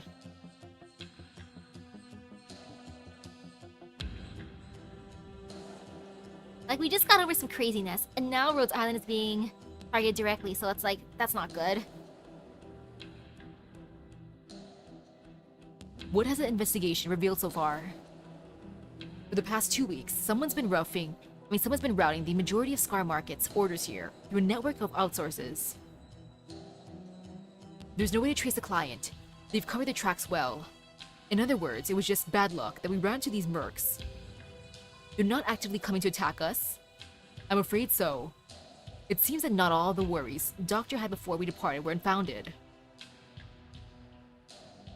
Everyone, there's news from the sentries. Another group of mercenaries is shifting towards our position. There's a high chance that we'll be engaging them again soon. Misery, something's not right here. These unending waves of mercenaries don't seem to be trying to harm us. Instead, it's like they're Trying to delay us. We can stay here and continue escorting the team. You all can return to the ship now. Don't worry, Fang. Some folks are going to find it harder than they thought to put their schemes into motion. The air is fluctuating. Is that wind? No, is that the life bone? High above the sky, a massive skeleton has emerged, stirring the dust of history and casting a vast shadow below. For many at Rhodes Island, it is their first time seeing the massive skeleton that once appeared during the chaos of Victoria. What a sight. We're getting engaged in mercenaries? That's not what I said, you know it. One can hope. If only. What a sight. While investigating the Scar Market, I took a trip to Kazdo to meet a few old friends. Let's leave the rest to them. We should go home. Okay, if anyone tries to face the life bone, that is the most intimidating threat. I've already silenced all communications and invisible range. Engaging now. Will's bone whistle. Humph. The weapons counter my gear, but they offer little resistance against your bone whistle and incantations. Far from it. They just don't quite understand the rules of my speech yet. I'm curious about the thought process the Aegers followed in developing such precise weaponry. Then I'll grab a few pieces to take back and dismantle. I'll help you study them. Come on, you two. We're carrying on a mission here.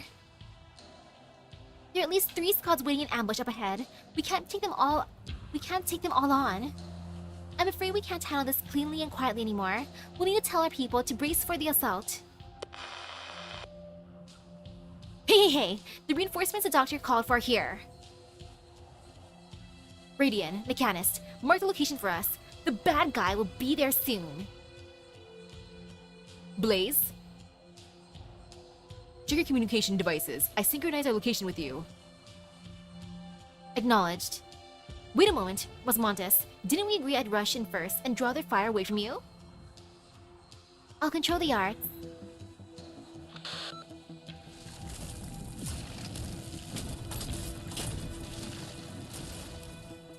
Our operators got this. Finished? I checked the signals in the surrounding area.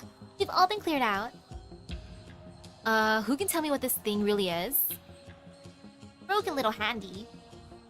Poke poke.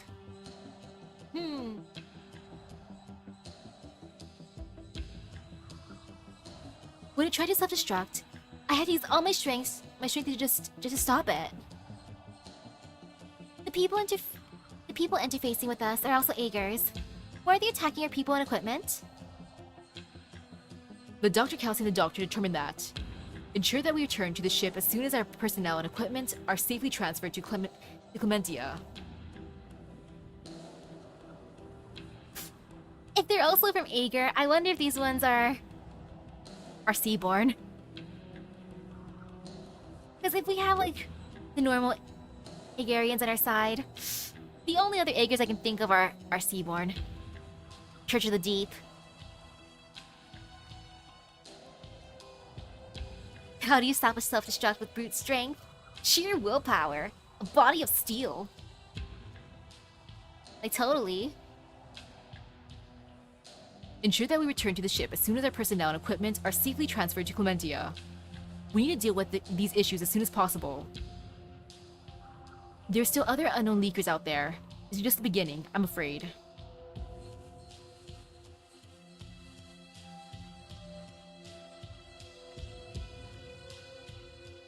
That's strange. Why is PRTS responding even slower now?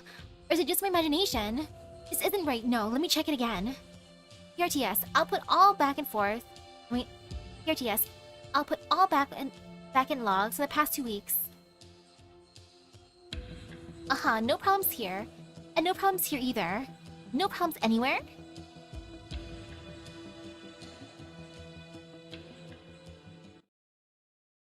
Origin of conflict.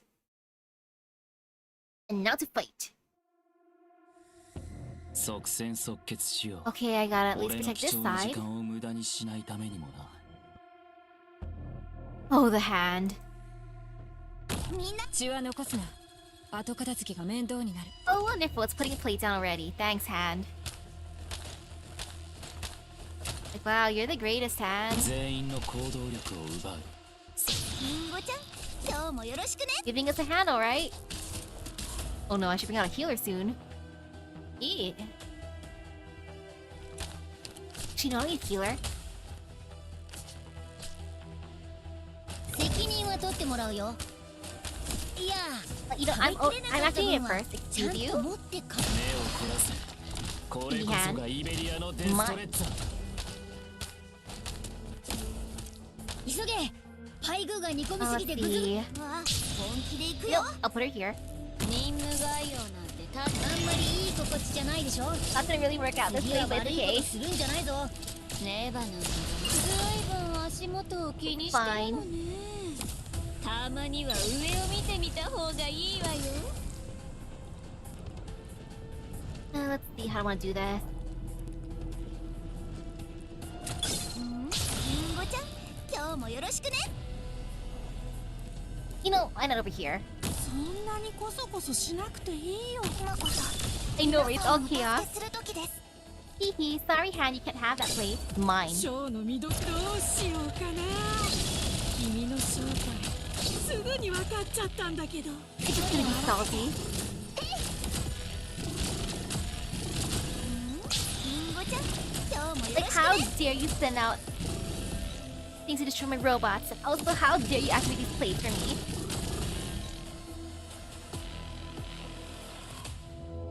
Sorry, not sorry, hand. せかさないで。火加減が寛容なんだ。わあ、本気で行くよ。 Mission Ta-da! accomplished. You! よかったわね、ドクター君。 No fear! Digimon Time Stranger peaked at 80,000 players. Ooh, that's exciting! Did you play it yet? Now I'm wondering how it is. Like, chapter 15 started out pretty cute. It's like, oh, look at all of our friends. And then it's like, wait a second, the abyss. Oh no. And now there's someone targeting Rhodes Island directly. Uh-oh. Oh, it's gonna be fun to continue later on. I believe in our elite operators. They're gonna take care of things. And now we just gotta hope that Kelsey's alright, talking directly to the abyss. So we also have a threat in our own case in Rose Island.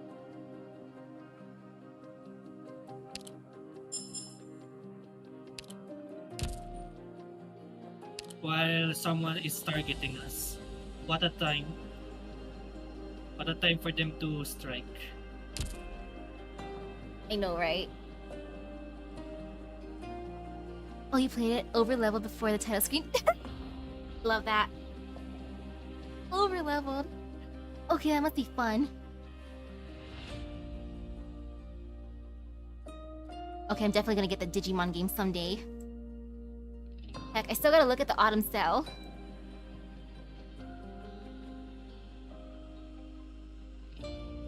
But yeah, this is fun so far. And heck, the character that I'm the most curious about will be Hierda. Like, oh Hierda, hopefully you're gonna do fine there in Rhodes Island. Off with her little robot buddy. But I believe in her, it'll be fine. sucks that both the Oracle and Priestess chose to save courteous exactly the same way.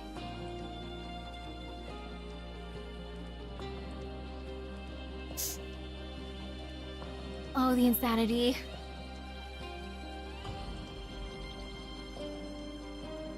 But no fear, no pain.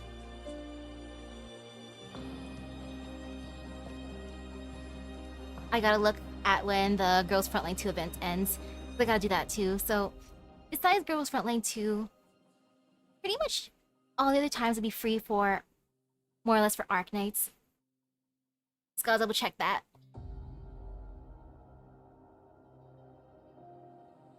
Because that's just the one thing.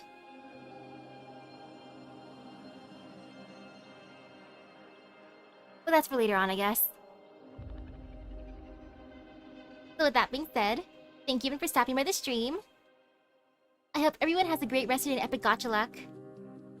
Gonna get ready for some Kamen Rider now. So I'll see you guys later. Boy boy. Also, I don't know. There's no time for a snack, never mind. I was gonna be like, what am I gonna get for a snack? I mean, maybe a piece of chocolate. And then message being like, yo big bro, before you come home, can you drop off a snack? Or can you pick up a snack for me? Maybe I'll do that. I can wait like an hour or so. Mid Kamen Rider burger.